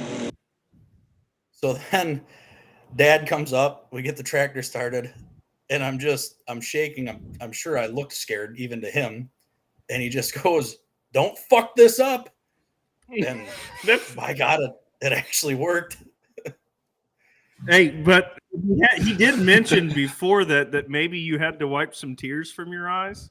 There might have been some tears in my eyes, yeah. More or less because I was just afraid my dad was going to fucking whoop my ass. Well, what happened with the hood there at the end, Tim? That would be Dad driving. That ain't me. Oh, okay. I thought this was like he had a hard time getting her going too. A little choky. Was it Mark? Were you crying at the end of this run? No. That's funny. No. I love it. That frame used to flex so much, and it would to hold it down. And the frame flexed so much it would pull it off that pin. So we had to extend that pin after that. It kept happening. It's a good dramatic effect. It's a good way to end the pass for sure. So, Tim, we were talking about the transition into the mini rods. Were you a big fan of that transition? Were you pushing that? What was it like getting rid of, or parking the previous tractor and the convincing of, getting back into that mini rod or getting into a mini rod? Well, I remember even that year when I won in Toma with the light super, that was like 2012. We were talking to Adam Kester and Adam Bauer in the pits then. I wanted a mini rod even. And So once, everything happened, we kind of took our break, and then Dad drove Rex's tractor. I knew that's what I wanted to have, was a mini rod. And it was hard to see the tractor get parked in the corner, but I don't know. I can't say I miss it a whole lot now. So yeah, these guys show up and they're like, "Oh my gosh, we can buy parts for this thing? Like we can have spares?" We can actually order it. It's like shopping on Amazon.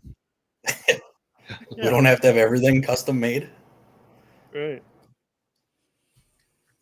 What did you do with your spare time? There's not a whole lot of people that can just park a pulling tractor in the corner for 5 years and then get back into it. Like, what was that window of 5 years like? Did it just feel like days were now 48 hours long and you had more time than you knew what to do with? Or? Well, we spent a lot of time up at the lake. I don't know, attempted to do fishing. That really wasn't all that fun. I don't know, just bought a lot of jet skis and side-by-sides and snowmobiles that still fill up the shed that we don't use anymore now. God, that sounds terrible. And it's fit your even up with pulling, right? When you say fishing, did you guys try to like competitively fish? No, definitely not. Okay. I didn't know if that was like your new competitive side. Like instead of tractor pulling, you guys had like the crew shirt versions of like sponsored fishing jerseys, and you're out there in a 6-figure bass boat trying to take on other anglers to get that big largemouth or something like that. I think we started with like a 14-foot John boat that was painted to look like a shark with an electric trolling motor on the back. Oh God, that sounds bitchin'. We still have that. I didn't know if like your first cast, if you were throwing on one of Mark's prized lures and he looked you dead in the eyes and said, "Don't fuck this up."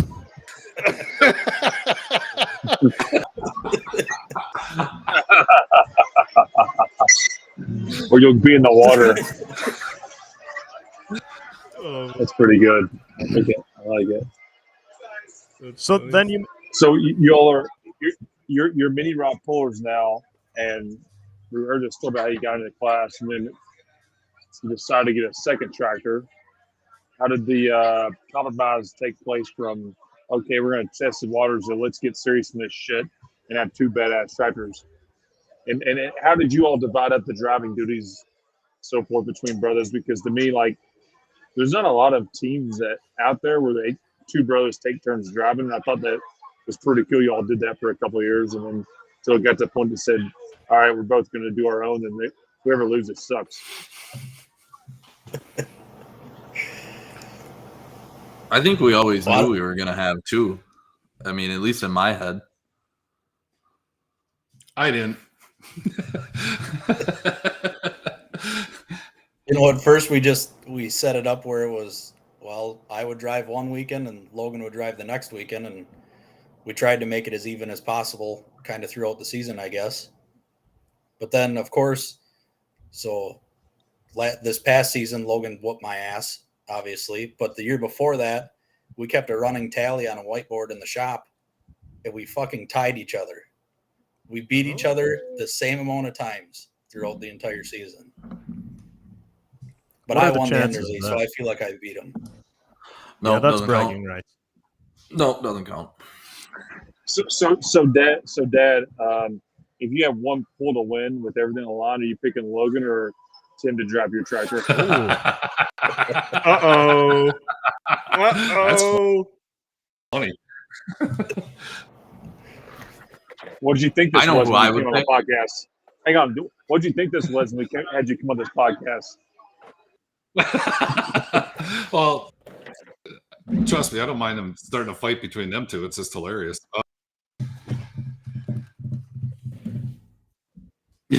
Honestly, it would depend on what track we were at, which boy would drive. What about Bowling Green? And Bowling Green. honestly,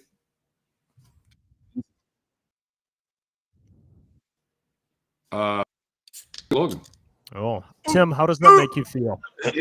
That doesn't sound the best I've ever done in Bowling Green was second. So that's pretty good. So, Mark, you said different driving styles. I want to hear from a fan standpoint, but from just a competitor standpoint, like explain their driving style differences between the two, like to people that don't know what you mean. Logan's the assassin. Logan, true. Logan has just a little bit slower approach. Waits for it a little bit, and both styles work. It's depends on the track. That's fair. Okay, I'm sorry I made you pick between two children. That's never a Logan fair. has a slower approach. I'm just glad he didn't say I'm sorry. What's I made that? You, I'm just glad you didn't say Emily. I'm sorry I made you. I'm sorry I made you decide between two of your children. No parent should ever have to do that. So Yeah, this is Emily a was the question best for driver, you, then I'll let that- but she don't want. Yeah, Mark. The next question is for you. I think people forget we have this. Yeah, I didn't know that. We like from light super stock pull and jumping to mini rod. Obviously, Adam and Todd, I think mini rods are most badass class of pulling. What's your honest evaluation of it from seeing how competitive and tough it is? You know, light super had a lot to do with driver. Minis more. Minis a lot.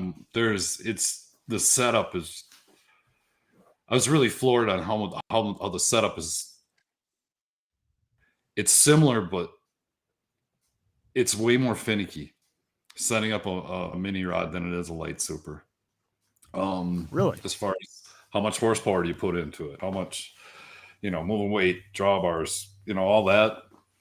It's quite a bit more finicky. It's tougher. It's tougher than light super. I'll say it right out. It's hard. Do you think it's the toughest class in pulling? Probably because of the lightweight to horsepower ratio just makes it tough. You heard it here. A lot of times, you guys, all about the horsepower. Well, I just want to make sure all of our pulling fans that are watching this, the 20,000 plus, whatever the number is, this show that they heard from a Hall of Famer that mini rods are the toughest classes in pulling. We will clip that. You'll see it on a little clip next week. Coming to a social media platform near you. Thanks for that, Hall of Fame. So my nickname for Mark is, I don't call him Mark, I call him Hall of Fame. So thanks for that. Appreciate that. I'm done with questions for the night.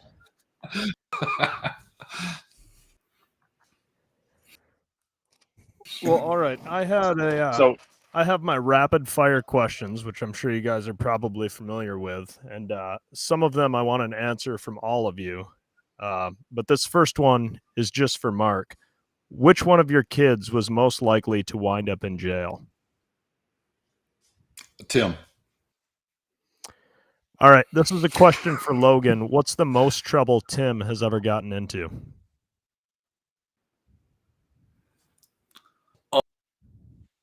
Oh man.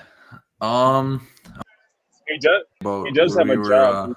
Don't get him fired.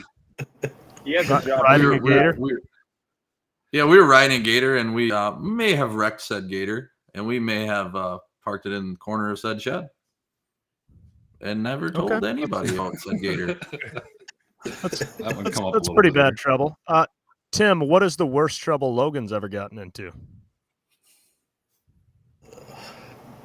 Oh, probably when he pissed my sister off and she kicked him off his bike and broke his leg. Oh, that's a doozy. I like how when he gets in trouble, his leg is broken. All right, for all three of you, would you rather fight a horse-sized duck or 100 duck-sized horses? Oh, the 100. Give me the 100. Yep. No, I'd go the other way. Do one peck and you're done. That's probably true. All right, what do all of you drive every single day? An F-150. All right. I drive a Chevy Blazer. Ooh, a newer one. Oh, a newer one? That's not as fun. F-150. Mark, what do you... F-150. All right. What's the most questionable thing each one of you has ever eaten?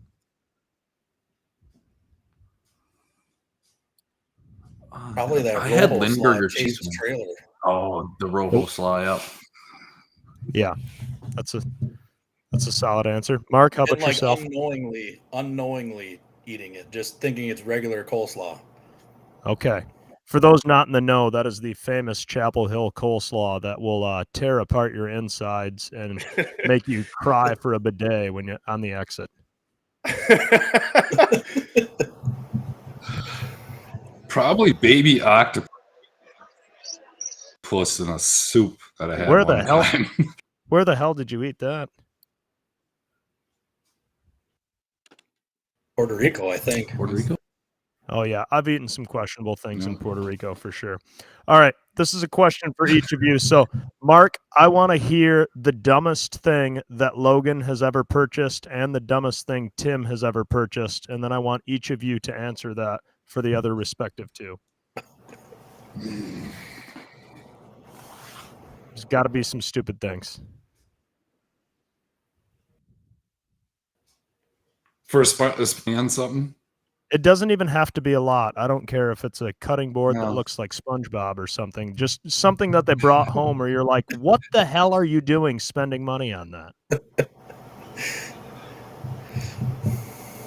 Can't think of anything right off the bat. I can do something pretty easy. For Dad, it's definitely buying the first mini rod. Like, what are you doing, man? You knew what was going to happen when you did that. And then for Tim, to 2000 and some odd year blue Chevy Trailblazer, and I don't even remember why exactly he bought it, but I ended up driving it all the time. So it was a dumb purchase on his end, but it was great. $700.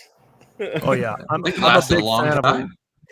a big fan of a low budget set of wheels for sure. Tim, what do you got? Dumbest purchase Mark and Logan have ever made?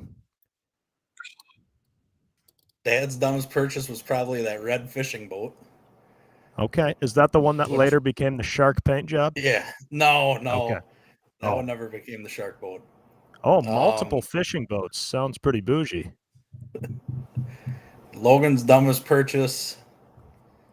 Oh, an engagement ring, maybe? I don't know. No, I knew he was going to say it. No! I knew it. Some stuff was off limits, Tim. Ruthless. Mark, what do you got for the boys? Anything? Tim brought home a snowmobile one time. That was like a 1970 model.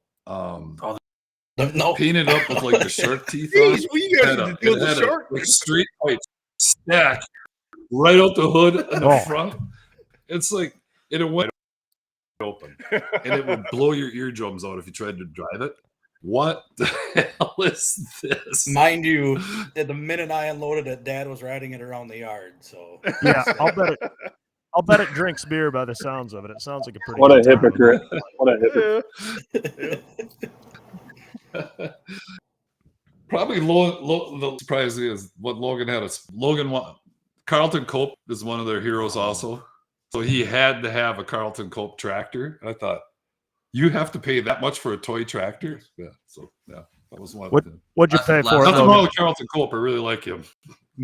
I think it was like $650 in Bowling Green the last time we were there. Oh man, I thought was well worth it. Oh yeah, well worth it. If you asked him, I'd know I paid $1,000 for it.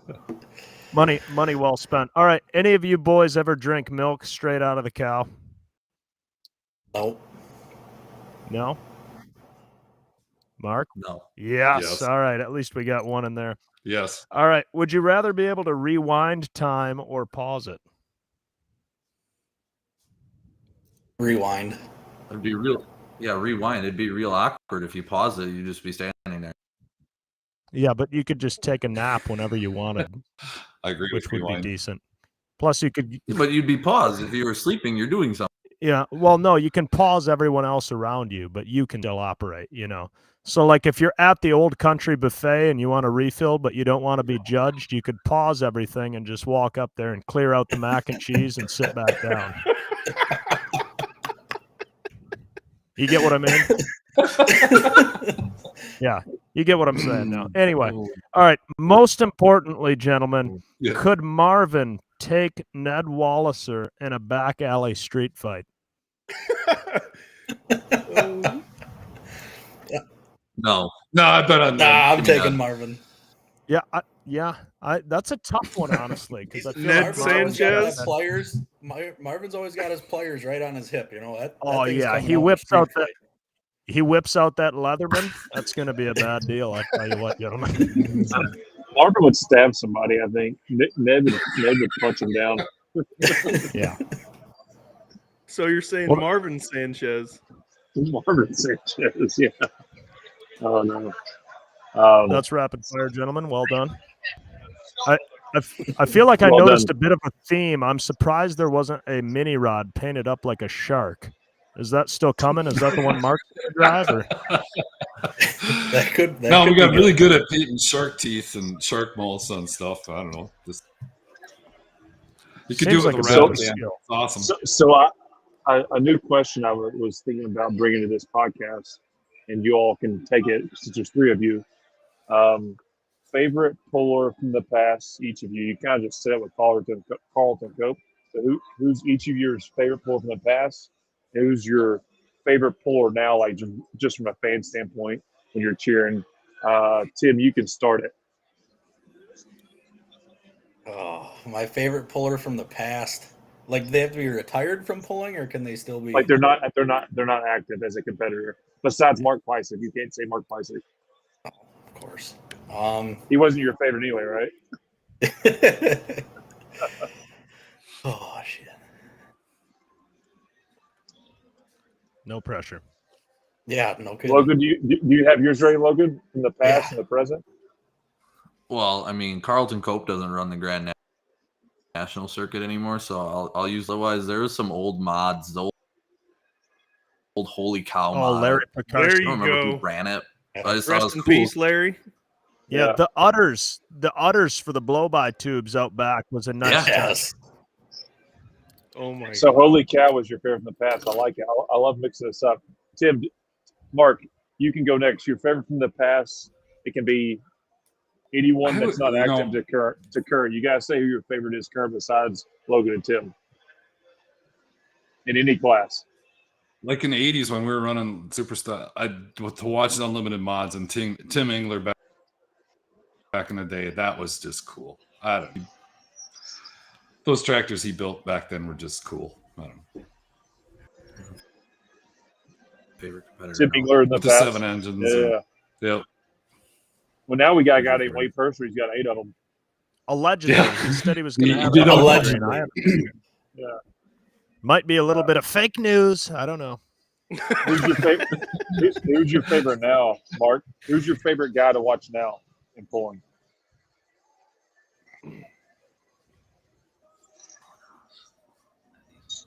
Probably Colin Ross. Yeah. Colin Ross is Good probably. one. Yeah. It's hard to, I What? was gonna honestly, I was gonna say if I could say it right now, it's probably the 2-engine mod, Oh, the light mod. careful, Mark. That's a gateway drug. Have you thought about it? I've thought of it. I think the Have you? mini's the gateway drug. Tyler. Yeah. Oh, Or look you're at talking that. gateway to more than two. Oh my god. That's what I Oh, wanted. God, there it is. That's how I wanted to paint the mini rods. Was the Wonder Bread and Old Spice. I call him Magic Man with El Diablo. Holy shit, that's good. It looks really awful. They gave that to their mother for Christmas. Really? They had a big one blown up. Right there it is. This is the one they made this photo up and gave it to. Oh my god! Hanging in the living room right now. Is it hanging in the living room right now? What a bunch of nut jobs! For our audio only listeners, we had a very Step Brothers-esque photo shoot of the two brothers, similar to Step Brothers style, and that's pretty good. Ricky and stuff. Cal. We talking about Ricky and Cal? I'm sorry, not Step Brothers. Jesus, Talladega Nights. It's both. my bad. It's both. Yeah. Okay. Yeah. both. So I wasn't Same guys, both movies. Yeah, that messed with my head there for a little bit. I'm like, what are you talking about? Certainly Shaking must bed, have baby. something to do with it. So carrying on before we got derailed by X-rated content, Logan has said that his favorite currently is Carlton Cope, the Warpath. Favorite from the past is the Holy Cow tractor. Mark says Tim Engler from the past, Colin Ross the present. Tim, who is yours? I'm gonna say Jerry Van Dorp would be my favorite from the past. That Screaming Demon trick. That thing looked awesome with the turbos hanging out the side and everything. Oh yeah, That's a pro stock, right? Super stock diesel. Yeah. Super stock diesel. It'd be illegal now. Oh yeah. Who's your favorite? Definitely, CJ Grayson is not my favorite. Absolutely not. My favorite now, I don't know. I still love watching Kevin Lynn pull. Right on. So explain to the fans. Kevin Lynn has your all's old tractor, and obviously I believe it was the bomb and the rocket, right? That he still campaigns with it. Is that still fundamentally the same tractors that you all were running, however many years ago, Mark? Nothing's changed much. Yeah, it hasn't changed a lot. No, it's pretty much the same tractor we had from the beginning. And he runs regional in Wisconsin primarily, right? Correct. Got it. Do you guys still get stuck wrenching on it even though you sold it, or how does that work? We haven't had to work on it for quite a while. Not unless there's a major. Okay, No. but if it gets bad, he brings her back. Yes. Okay. Yeah, and we'll help him with it. I feel like you hear about that. Some people will sell pulling tractors, and then they're like, "Yeah, I sold it 2 years ago, and it still spends half of its life in my barn."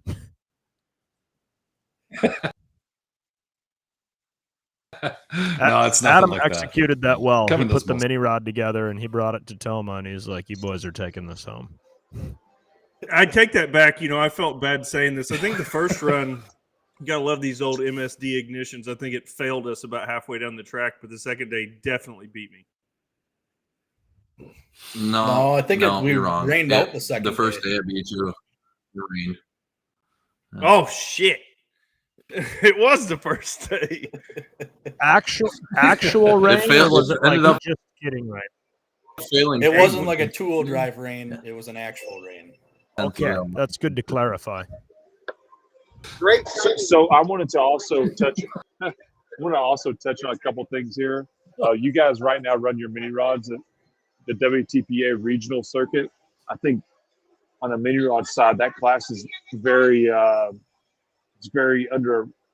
unknown because I think you all have up to like 7 or 8 hard runners, give or take, which is probably very significant for any non-national level of mini rod pulling. So that class seems like it's multiplying every year. Give all the fans out there that don't know what WTPA Region 3 mini rods are about a little inside look of how fun and cool the class is. And you guys actually all get along really well, which is, not always normal. Those guys suck. They're a pain in the ass. Bunch of jerks. I don't like any of them. That's a Pain in the ass. Yep. You go to Toma and Nathan Hoffman shows up for a day, wins the pull, just kind of waves out his window as he's leaving. He doesn't, Then Brian Guza and Jeff Guza, they've been on the Grand National for a while, but they're really good. Chris Burnett, Brandon Lofgren, Jake Timmermans, I don't know. It's such a tight-knit group, but God damn it. Yeah, so besides Nathan Hoffman and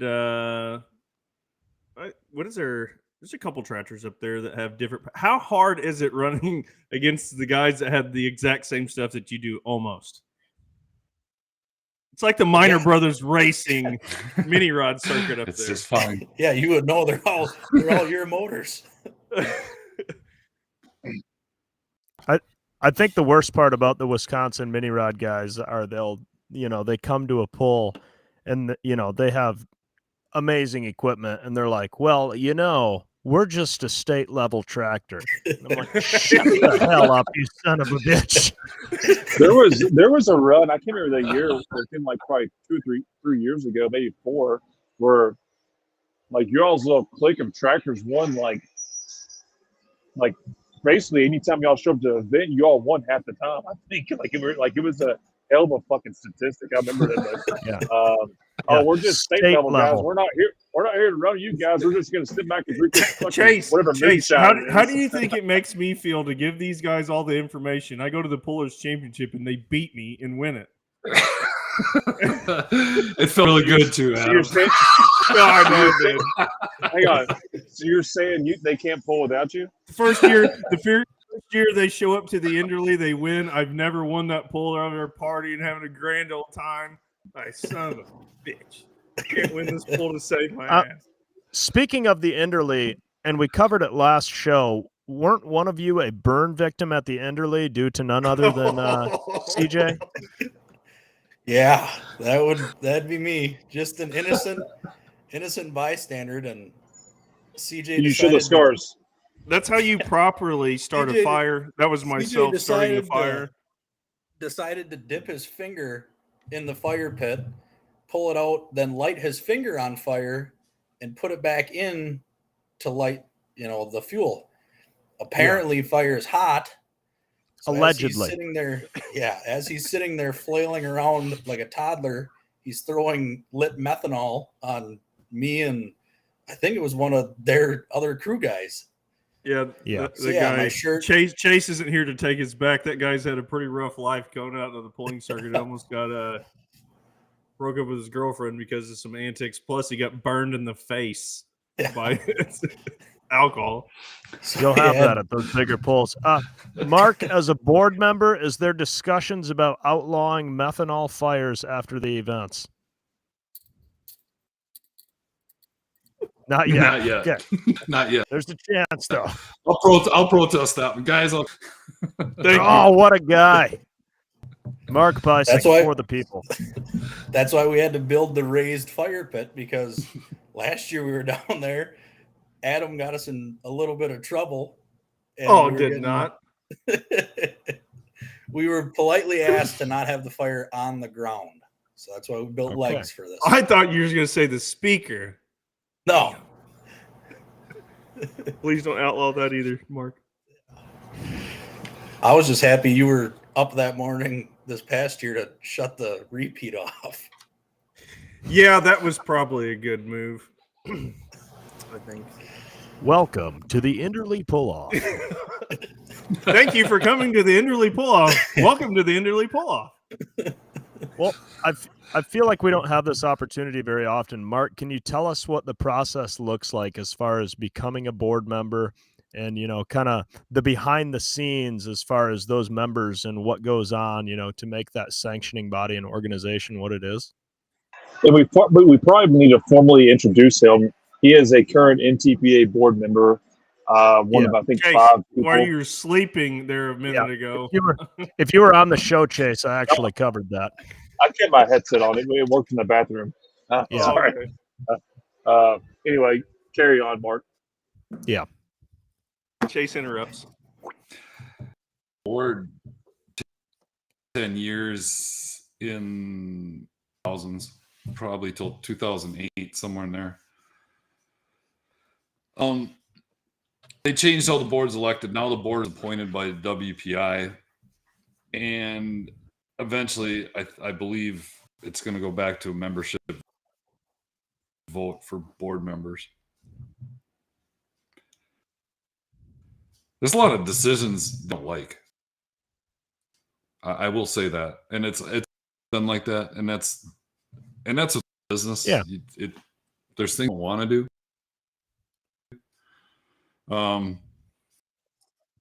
Talking about the mod class a little bit tonight.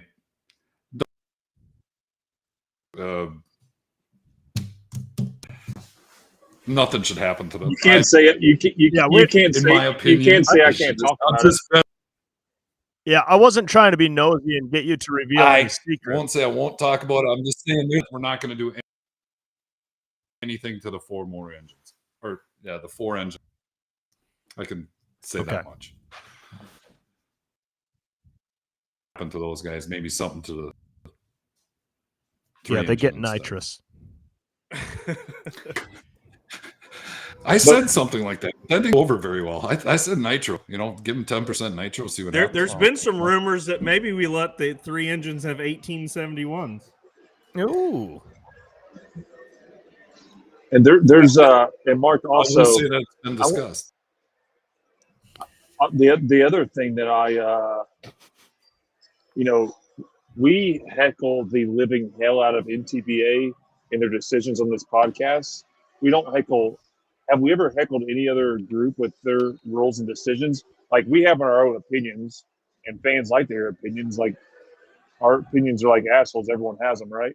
But I think there's something that about the NTPA's infrastructure, meaning they have boards and they have all these processes, or they say processes, or however it's called. Then you have these other groups, Pro Point League and Outlaw, that just do whatever the hell they want. They don't let anyone have a voice. Are you sure about that? Hang on. They bring everyone into a room and say, "Tell us what you're thinking," and then they do what they want to do. So, tell me I'm different, Tyler, Adam. They bring everybody in a room. I don't think that happens. I mean, I have to forget sometimes because me and Mark talk a decent amount, and I think Tim hears some of the conversations that we have, and I'm not always that pleasant. Then I always got to remind myself, like, damn, Mark's on the board. But I think there's a lot of good things that come from that. He probably takes maybe what I inventing about, and he puts it, maybe, I hope he talks about it, I think he does, to the other people in a better manner, because that's the way Mark is. But Tyler and Adam, I'm asking you all, we never bitch about anything PPL or Outlaw are ever doing on this show, very rarely, but they bring everybody in a room, and the Outlaw does this, because I've said it. PPL does the same. But you go in there and you tell your complaints, and everyone has a floor to talk. And then they go do whatever rules they want to do, and then it is. But like, I'm not saying that like maybe NTPA should do something like this, but I feel like sometimes we nitpick everything NTPA is doing because they have a lot of people involved, and they probably do a lot more. There's just a lot more parties involved in making a decision, and then these other groups just say, "I'm making this decision." That's fair, and I'm not defending PPL's process and saying it's any better, but for you to say, I'm not saying any way is good. I'm not saying anything's good or bad, but like, they make a decision. They don't have a board. They don't have a board of 10 people they go through to make a decision. Yeah, I guess for you to say they just do whatever the hell they want. I've never seen a rule in our class that has seen a rule change that didn't go with the majority feeling in the room after the meeting. And everybody has I misspoke of how I said that. They don't go through a checks and balances. They just go and make a rule.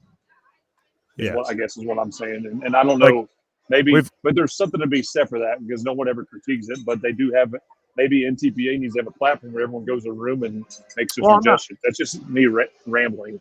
Yeah, I'm not saying that, and I'm not saying it's better, but like, I've always felt it was consistent with the majority feeling. But anywho, I wasn't looking for Mark to, shed any secrets, and share anything like that. I was just more so, I feel like the fans find it interesting. I mean, they kind of know there's a board, but even as far as from the difference of, appointed by votes, or just kind of the board selects the members and stuff like that. I don't know. Some people find that kind of stuff interesting. I find it interesting. How many years?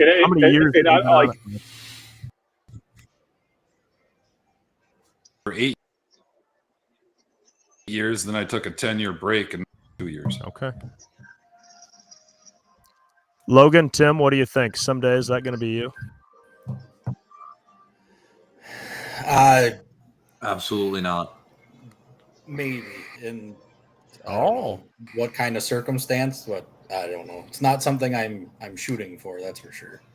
Oh, okay. Yeah, I would imagine it's definitely a situation where you can't keep everyone happy, and the people that are unhappy are the loudest, I'm sure. So I could talk about this with the state. You'll get a call. Hey, you'll get Hang on, you'll get a call tomorrow if someone doesn't like it. Trust me. It's just like the phone call you just got when you went to the bathroom. It's fine. Do what? I don't think none of Just joking. this is like top secret. We really want to overhaul this. Do something different there to maybe more cost effective. And I'm going to ask you guys' opinion right off the bat. There's been something thrown out there that I like, but I like it. Pretty much copy what the Outlaws are doing for their, I would call it their starter mod class. It's a single engine Hemi, 2 Chevrolets. I don't remember all the combination guys because there's so many. 4-1 diesel. Yeah, maybe, Are you guys trying to bait my father into getting into a mod even more? Is that what's happening here? You Yes. guys, something that really hit with me right away is start with 1 engine, 2 engine, 3 engine, 4 engine. If you start at the regional level with 1 engine, how hard is it to put that second one on and go pull some Grand National stuff? And, there's some things going on. We're basically manufacturing a. Nobody ever I don't know. What do you started out think? doing What do you cocaine. guys think? Nope, of I that? mean- no crack addict starts out doing crack. Yeah.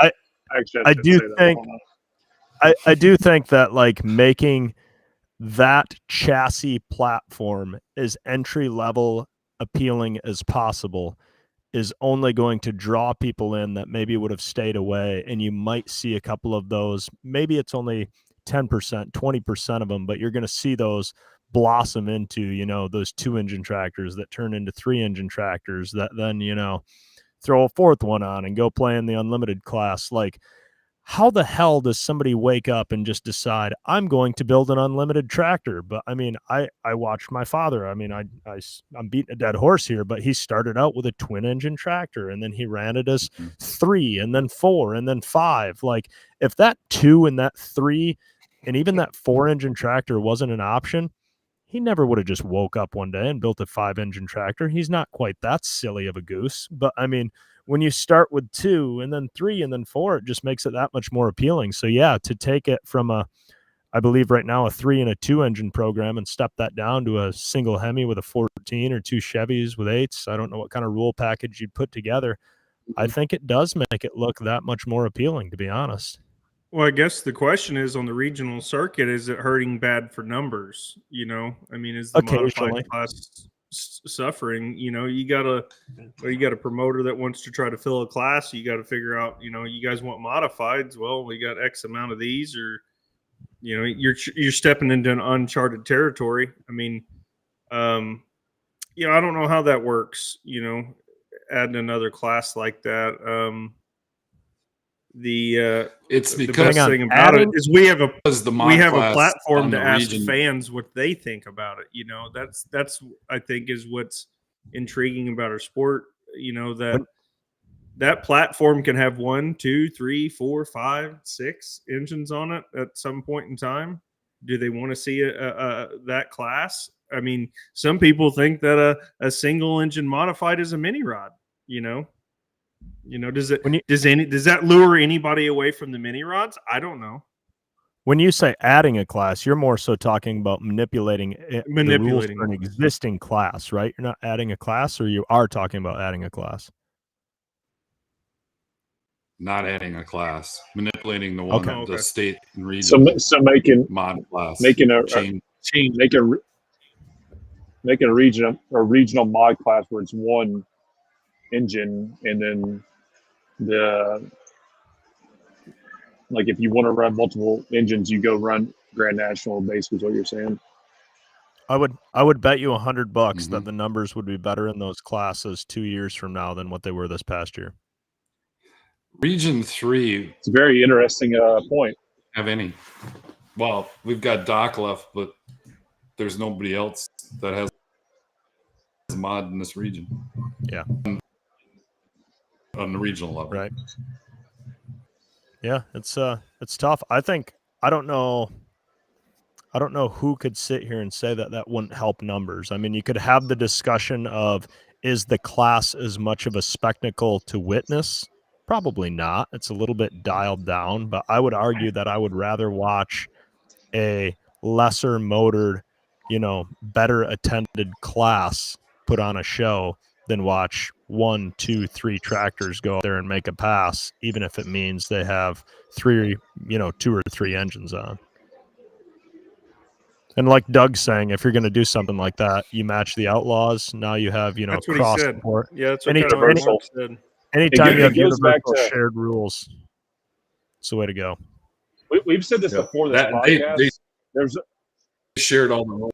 I mean, there's other motorsports that do this, but like it would be if we could figure out a way to get a unified rule book for the entire sport of pulling, it would help. It would not hurt the sport. It would only help the sport, and it would probably help insurance. It would help everyone involved. Mark, can you say, like, could that ever happen? Do you think that could ever happen? Because I don't know why that doesn't happen with what we're doing. People in charge now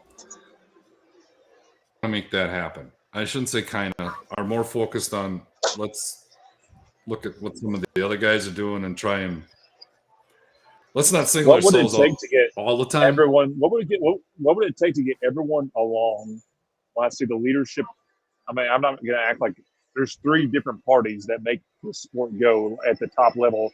Do you think they could ever sit down in a room and collaborate and say, let's just make these rules the same, and we all cover each other's ass and we remove ourselves from it? Do you think that could ever happen?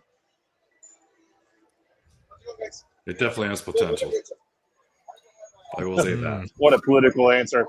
It's true. I mean, you're never going to get them all the same, but let's try and, maybe some of the same. Outlaw's got a really good program. They got some unique things going on there that we don't have. They're pretty cool, but we're probably not going to change that way. But some of the classes we definitely could. 5.0 Pro Stock. The Pro Stock class. I mean, I think we'll see what happens. Yeah. Well, right. Exactly. I just don't understand why. And like, again, we nitpick everything everyone does. We're going to always nitpick anything everyone does in this show. But like, I don't understand if you're a leader of an organization, why you would not want everyone on the same page. It would make all your all's jobs easier. But that's just, and it's not like pulling's doing something. It happens more times than it doesn't happen across motorsports and multiple leagues. But that's just me rambling on a point that nobody cares. The leaders of those organizations probably aren't listening, but I think that would be fantastic. It'd be bad for this podcast. It'd be fantastic for pulling. I mean, I don't know that everything needs to be the same. It'd be nice if a lot of them were. And you've got different regions that pull, and the groups that have formed different classes, and they're highly supported in the Outlaws. So they're not, we're pro stock class. I should never say those never, but we're probably not. Yeah, I feel like where that needs to be looked at hard. Where that needs to be looked at hard is when you don't have enough numbers to support it at all levels. Like you get looking at like the mini rod class. I feel like as a whole, there's good enough numbers there. Yeah, there's little tweaks in the rules here and there, but like you hardly need to do a whole lot with that. I mean, sure, I'd be lying if I said there wasn't a couple of Region 2 pulls close here in Michigan that if we didn't have to screw with our brakes, we probably would have went to 1 or 2 of them this past summer. And it sucked to only see, the Lacey's show up with 2 mini rods. And I'm like, God, we're like 2 hours away. And I, happened to just have a good day at work. And I'm like, Dad, you want to go to that? He's like, are you going to switch the brakes over on both of them? I'm like, F. I'm like, yeah, I guess not. And then you see 2 tractors show up and it's kind of like, dang it, that sucks when you see only, less than 5 tractors show up at an event and it's just slightly different rule tweaks that keep that support. But I don't know what that looks like either. Maybe that just means we shouldn't be dickheads with our brakes and we should just keep them permanently inside the frame rails. I guess that's an option too. So Safety first, Tyler. Safety first. So so that brings it to probably a pretty good question here now that I always try to ask. Well, actually, I'm going to ask another one first before we get to a more serious one. Most interesting travel story from all three of you. Dad's got the best one. Coming home from the one for us is we came home from the second year to Toter, and Adam, I think you or somebody you knew blew. My brother-in-law. You're like, yeah, I got to change your tire 2 years, and Dad's like, oh, I don't think we haven't been changed in 2 years, and I know where this is going. Oh, you froze. Oh, jeez. Tim, you take it and run. Tim, take it away. So we're coming home from Rockwell, and we see Adam's brother-in-law blew a steer tire, and we got on the conversation of, boy, when did the last guy that owned this change the steer tires? Because we sure as heck haven't. So we get home from Iowa, and then I don't remember if we had a week or two off or whatever. Go to a local region hook, get home, and then we took our truck over to our guy that works on it.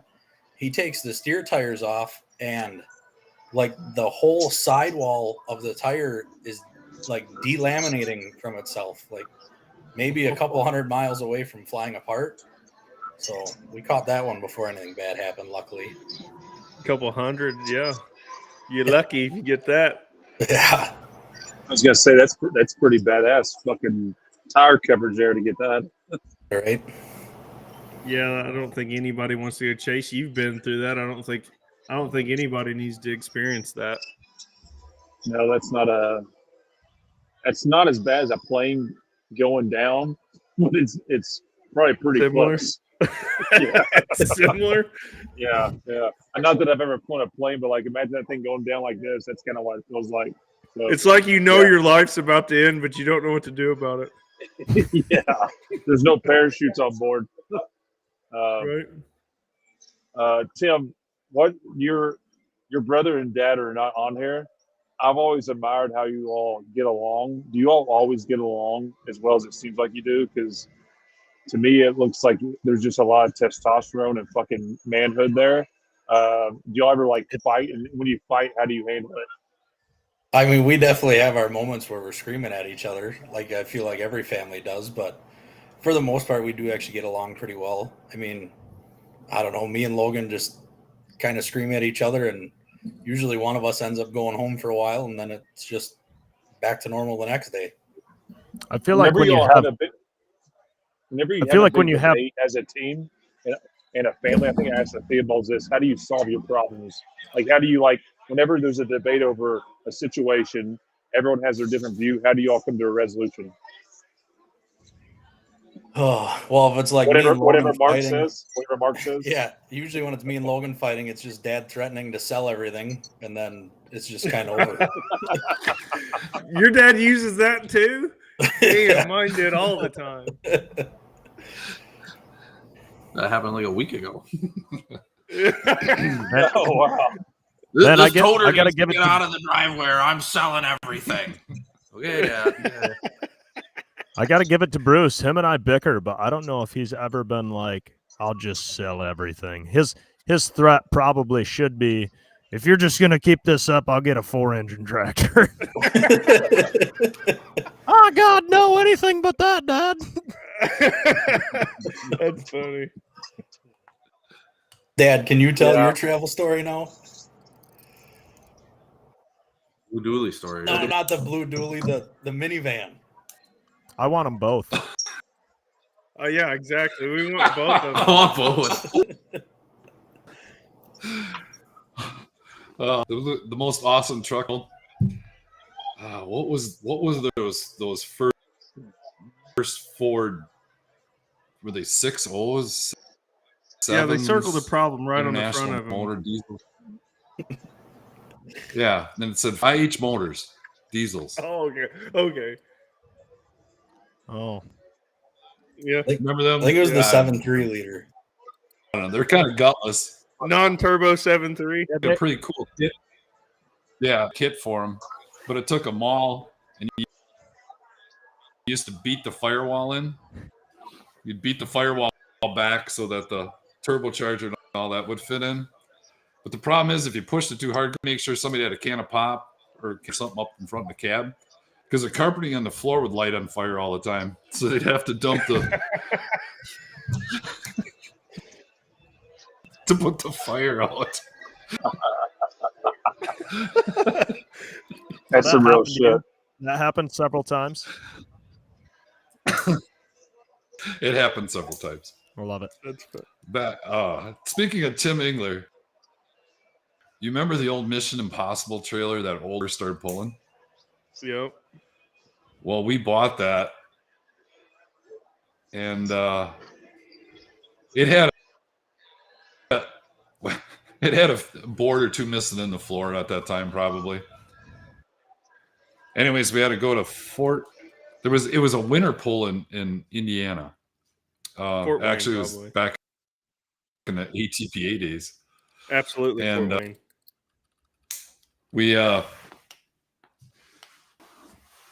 we didn't have enough room up in the cab, and we needed a vehicle to get around with once we got it in there. So we stuffed the tractor up in the front. We drove a minivan in the back, shut the door, and me and my buddy rode in the minivan back with the damn thing running the whole way because it was so freaking cold. The minivan running. And everybody goes, Aren't you worried about suffocation? I says, have you ever seen the floor of this trailer? See, I'm telling you, this is We're why all I the way asked, there and back in the mini. this is exactly why I asked travel stories, because I mean, I knew people that were wrenching on the tractor going from pole to pole, and they'd start a mini rod inside the trailer going down the road. We never started one, but we would pull off. I think Tim helped me when he was young. He was, and Logan both helped me pull a cylinder head off between two pulls, and we had the cylinder head on. Oh, That's You're not the peaky first fishing person that said that on this podcast, but I think that's like for a fan to wrap your brain around. Like when you're seeing these pulling haulers go down the road, there's times when there's been people in those things working on them, fixing them to make it to the next pull. Like that's like yeah. you know how like Hope there's no fucking DOT cop or anything. anytime you see a pulling hauler go down the road, like, I wonder if somebody's there working on that. Like that's like it's like something that like is a real thing. We always, you may know, we're known for bringing a little bush light to the pulls. We had in the back in coolers, and there was actually rode in the trailer to Fort Recovery, Ohio. Oh boy! And we always travel at night. We'd leave like 1-2. We got to the pull, went up the side door, and those guys just about rolled out of the freaking trailer. They drank all the beer. We got to the pull. We didn't have any beer because they drank it. So, time frame wise, Wisconsin to Fort Recovery hours. 10 hours? 10? Oh boy! Oh yeah, that's how doable. hot was it in that trailer? You think, Mark? Oh, it was never that bad. Yeah, There 'cause was there's no a air sliding window conditioning. you could open and an AC unit. Yeah, you were good. So you threw these guys in the trailer and they drank all your beer for 10 hours, and when you open the doors, they fell out the door when you got there. Yeah. Yeah, they probably had to take a leak once they got there. There was a bathroom in the trailer. Oh, too. heck, okay. you could live in there for a listen. week then. We need You we could- need to get Terry Jostock on and maybe tell about the story about the guy from they took with Oh. them from Canada and bringing them back to Michigan. Yeah, that's a call out to Terry Jostock. We need to have him on in 2 weeks for that story. We try to get Terry Jostock on, but we have not I'm been telling you, fans. successful. I think Terry this guy's got Jostock- stories. That story right there is at the the top of my list of the funniest things I've ever heard in my life.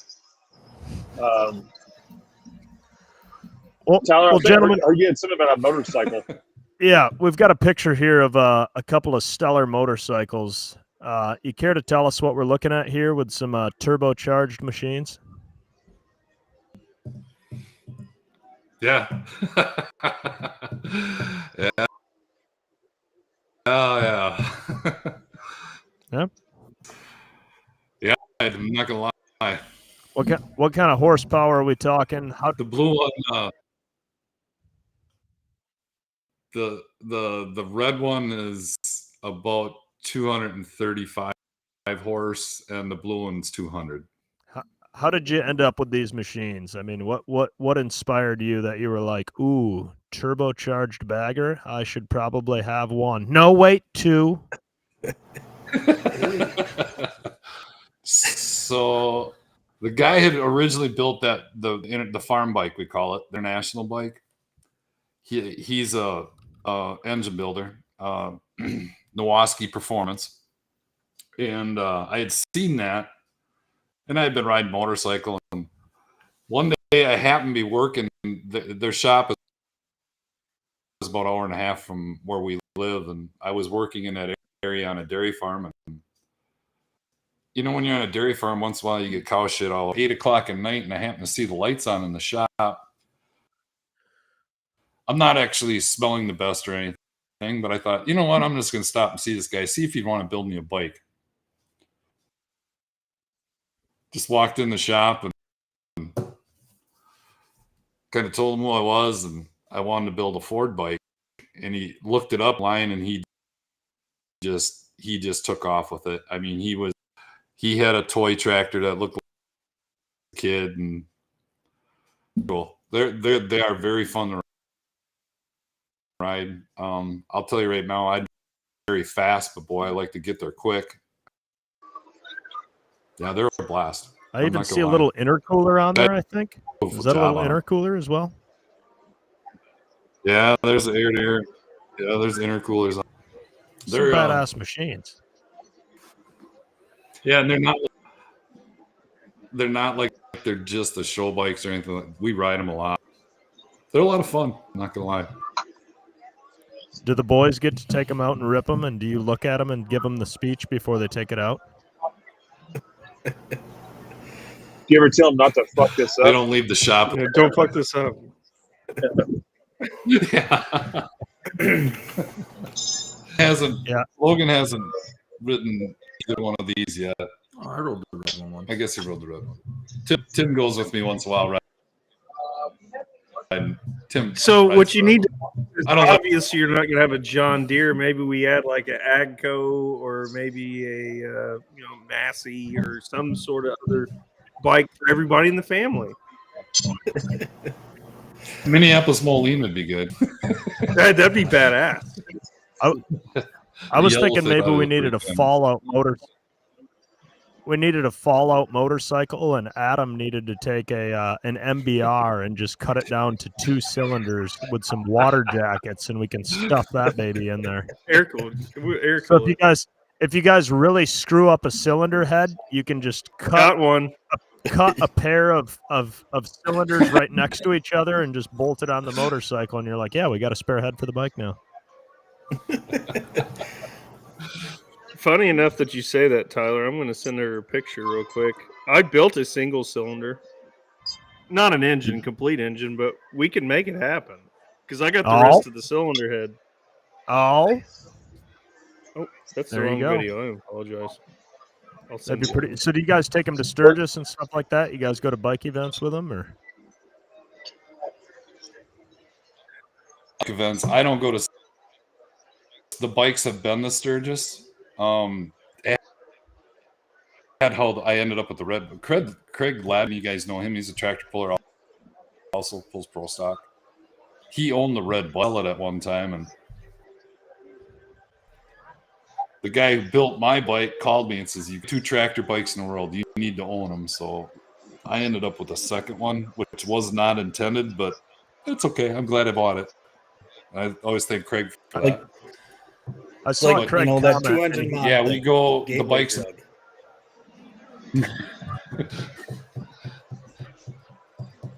Well, Yeah, we're coming up on 2.5 mod. hours on this. We better not do that. Yeah, no, you're going to do that. It's coming eventually. You're manipulating all the rules for regional state level tractors. I see with single engines to give you a reason to get a 2-engine mod. I heard you loud and clear earlier with your propaganda.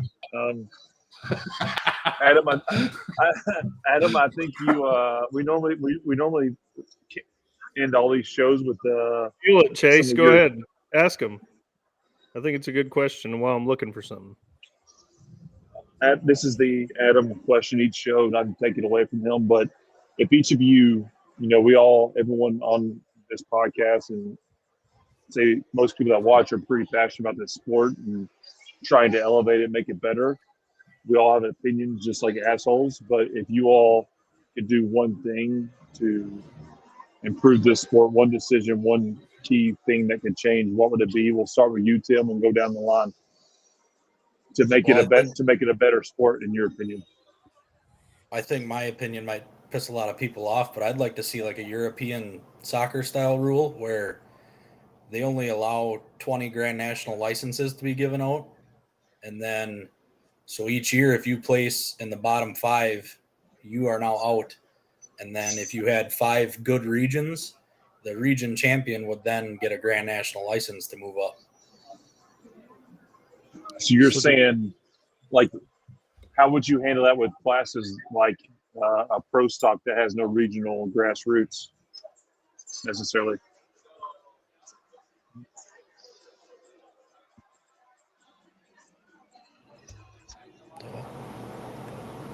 Are you there? Did we lose connection? How about Tim, are you We're all there? here. Tim? We're here. Tim, are you there? He answered the question and ran. Nope, that guy sucks. That guy sucks. Yep, it's fine. That was your engine for the motorcycle, right? That's your single cylinder. That's actually an urn. I built an urn for Bob Miner when he passed away, and that's where his ashes are. Oh, that's cool. Yeah. But anyways, there's a single cylinder. I got more pieces of that head. We can make a V-twin any day, baby.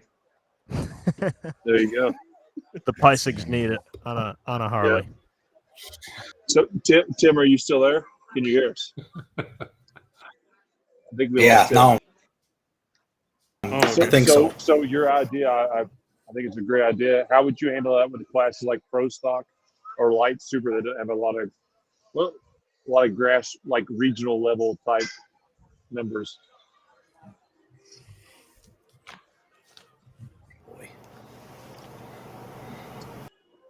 Okay. Kansas City Wi-Fi sucks. Next guy. I think what he's trying to get at is like it would force people, if you want to pull Grand National, you got to go to the regional, and you got to run good enough to go to do that. I mean, I kind of see what he's saying, and then if you don't run good, you get relegated back to the lower ranks. I think it's a brilliant idea. I think it would be awesome if they could do it. I just want for a class like Pro Stocks and some of these other classes, how could you do that? I just want to get it. I'm sure he's thought through this, so that's why I want to get his feedback. So, but we'll let him stay in Kansas City. Logan, your turn. What's your rule, or what would you change?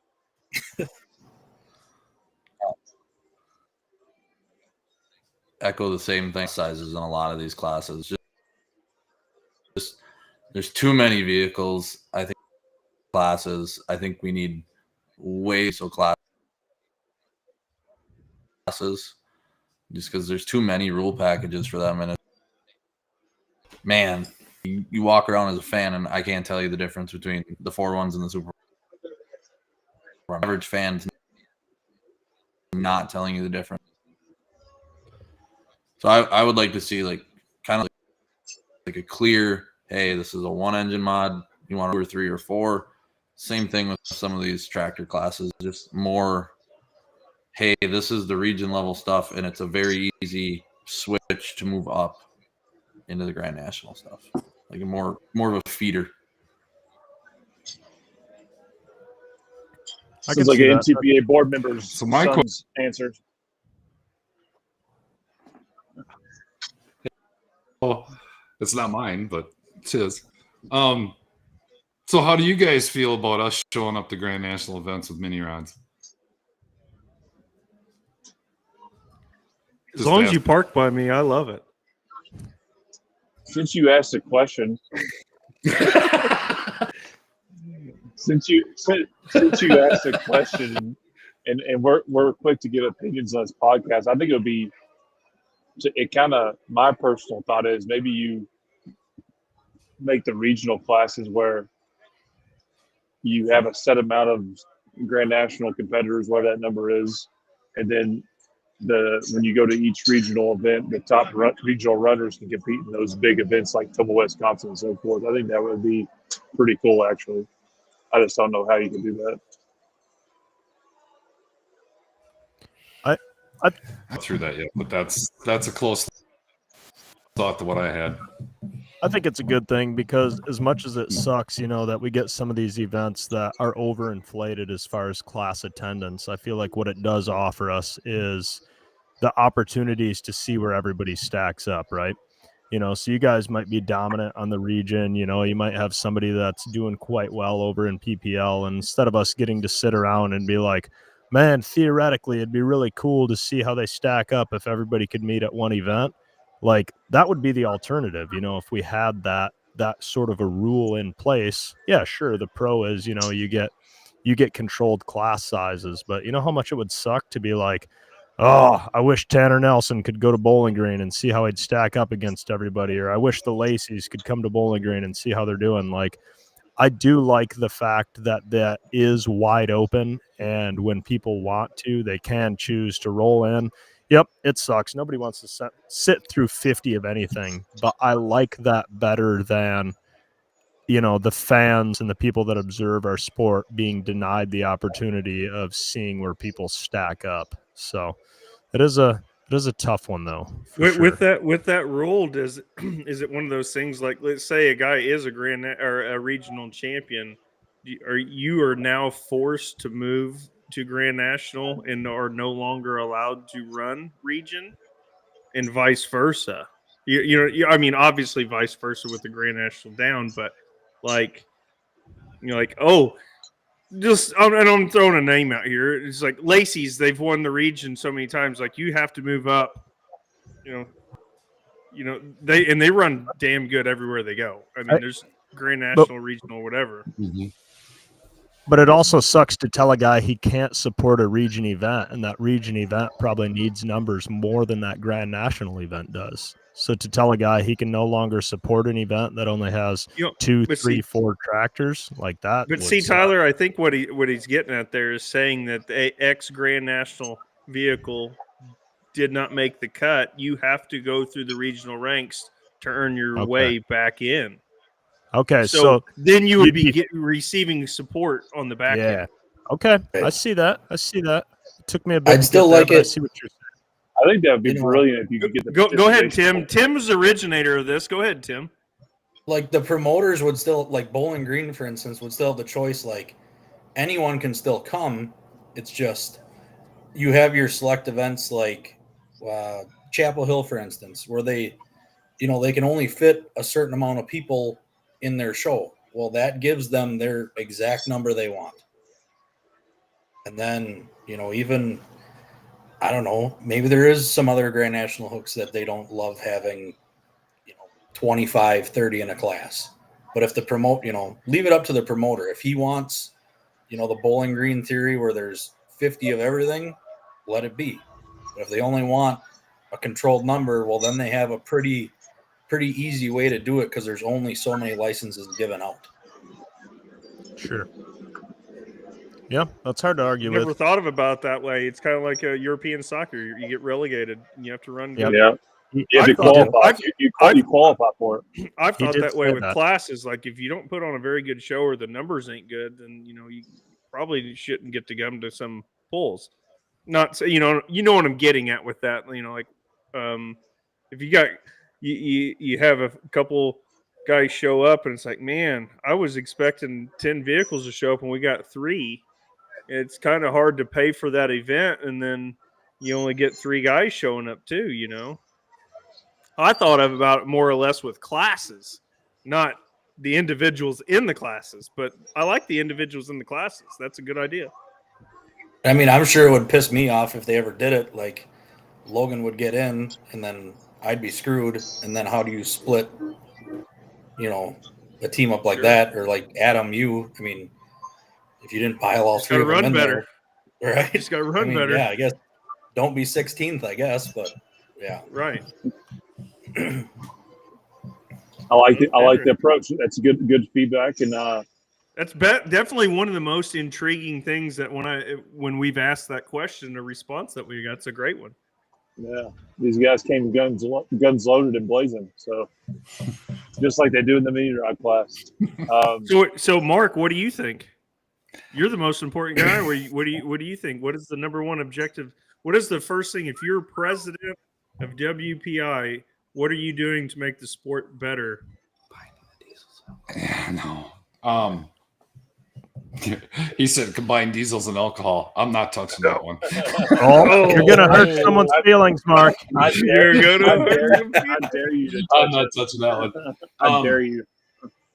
Actually, we touched on it before, and Chase kind of said it, but just get some more uniformity across the whole pulling thing. Outlaws, PPL. We don't, that whole, and we're not enemies. We're not enemies anymore. I mean, we can't really survive without each other. None of us could support all the vehicles that are in the United States. It's not going to happen. So let's just get along and maybe get some more uniformity and rules across them, especially on the safety stuff. I mean, I understand that everybody's going to have different classes in their area, but that's fine. But if that could be pulled off someday, that'd be pretty awesome. So when you pull into another place, you don't have to put a cable around your turbo or move your brakes on your mini. Move your brakes back. Change your fenders. Change your fenders. Change your fenders. No, those are fine. By the way, there was about a half-hour discussion about you. What? On fenders. 2 years in a row, brother. 2 years in a row. Really? Some guys just fit the mold. Tyler's gonna have his own. I'm gonna have to get. He didn't break the rules. I'm gonna have to get crafty on what I can come up with next year, so that you guys can have another half-hour discussion about me. It's okay. They meet the rules. Yeah, plain and simple. And just so you know, I'm surprised nobody challenged us on it, but I have a video of me and Bruce separately, of course, sitting on the fenders. So they do support the weight of the driver. I'm shocked nobody called us on that, but I've got the video on my phone. It's because you're on a podcast now, Tyler. Clearly, they weren't going to do that. If you did on a podcast, you'd be thrown out. I don't know about all that. Well, I'm glad I could give you guys we've been asking you all the questions, and you guys have been an awesome interviewee. We always never know what we're getting into, and in terms of timelines, but I think this could be a 5-hour podcast. The floor is yours. Do you all want to thank you? I know you all are a tight-knit family. Who do you all want to thank? Who do you all want to make sure you shout out before we wrap this thing up? And each of you can have the floor as always, and making sure you don't end this podcast without giving the proper shout-outs. Or questions towards either one of us. Or you can ask us, yeah, of course. But we give our opinions without questions normally. That's fine. Definitely my wife and my daughter, their sister. If you don't know, if you've seen our website and all the stuff that's done with that, their sister's in charge of that, and she's heavily involved with pulling, and we got to give her a shout out. And Mom, her name is what? Her name is what, Mark? Emily. So you did have one child that had a brain. Yeah, Dr. Emily. Actually, alleged doctor. Alleged. Phony. I've never seen the piece of paper. Don't believe it. Kind of like Dr. Fauci. Yeah. Can't even prescribe us her own brother's pills, but she's a doctor. And she loves to pick on Adam. So at least one of them made it, Mark. Yeah, Who else would you think? And my wife for tolerating all that. As long as she can go up to the cabin, she tolerates us taking off and the toter homes and all the shit. It's good. Yeah. That's what it's all about. Got to shout out Adam. He does build the horsepower that makes the mini rods go down the track. That's a really important part of it. Modern machine with all the chassis work. Tim Peissig of T3 Tires Incorporated for cutting the tires on the mini rods. Guy's insane. Probably the best tire cutter ever. Yes, I have to say that because he's my brother, but it's also true. And then I have to thank my wife. She stays home all the time when I get to go play. She comes when she can, obviously. And then that's what she said. Yeah, just all the fans we get to meet. There's a lot of really interesting ones that I've gotten to know. Some of my students maybe you run from. What? Some ones that you maybe hide in trailers from. We won't talk about them. They know who they are. Tyler probably has no idea who we're talking about. This is on version 2 of the podcast. Tyler. I don't have a clue. Oh, this is so good. You usually parked at Thomas, so you know what we're talking about. But yeah, so we're going to bring you all back again. We'll lead with this question and start the show. Tim, the floor is yours now. I want to thank, Chase, you even for that first chassis. That was, you were a huge help in that. In the Adam second. Adam for building our badass motors. My dad, my girlfriend Sam, she's always with us at the polls. I don't know. It just. Are you going to propose to her? Yeah, I suppose I probably am going to have to now. Keep making comments about Logan being an idiot. Yeah. When are you going to do that? All right, you threw Chase. Don't be asking him questions. Yeah. Sorry. Get me in trouble again. I'm done. Yeah. No, I don't know. It takes a lot of people to make this stuff go every weekend, but I can't imagine anything more fun. That's for sure. Very well said. Very well said. Well, gentlemen, Tyler and Adam, I don't know what else you all have. We said this is going to be a short podcast until we get you all on here, and it's a lot of. I think you're the one who said it was going to be a short one, but whatever. No, well, I'm used to shortness. Chase is used to telling people that. Chase is in Las Vegas, and he's on a Zoom or supposedly, a podcast Zoom meeting. I'm sure everybody in that bar is looking at it. Look at this fucking idiot over here, and he's ready to get the hell off there and go do some actually entertaining stuff in Vegas. So. We don't blame you, brother. No, it's not. We're coming up on 3 hours. We haven't ever got to 3. We've only got to 3 hours once. But I am in Vegas too. Anything else, Adam or Tyler, you want to chime in on? Or Chase, here's the thing: you're in Las Vegas. It's only 8:00. You have hours to have fun. I didn't even think of that. Thanks for giving me a heads up, Adam. Well, Chase, don't do anything out there I wouldn't do. Gentlemen, thanks for coming on. Looking forward to seeing you guys next season as always. Thank you for your time, and cheers, gentlemen. Cheers till next time. Guys. Thanks, everyone. See you guys. Thanks, Peissig team. Yep. See ya. That's a wrap. Bye-bye. We hope you enjoyed this episode of the No Practice Podcast. Have a good one. Bye. Stay tuned for the next episode, where we guarantee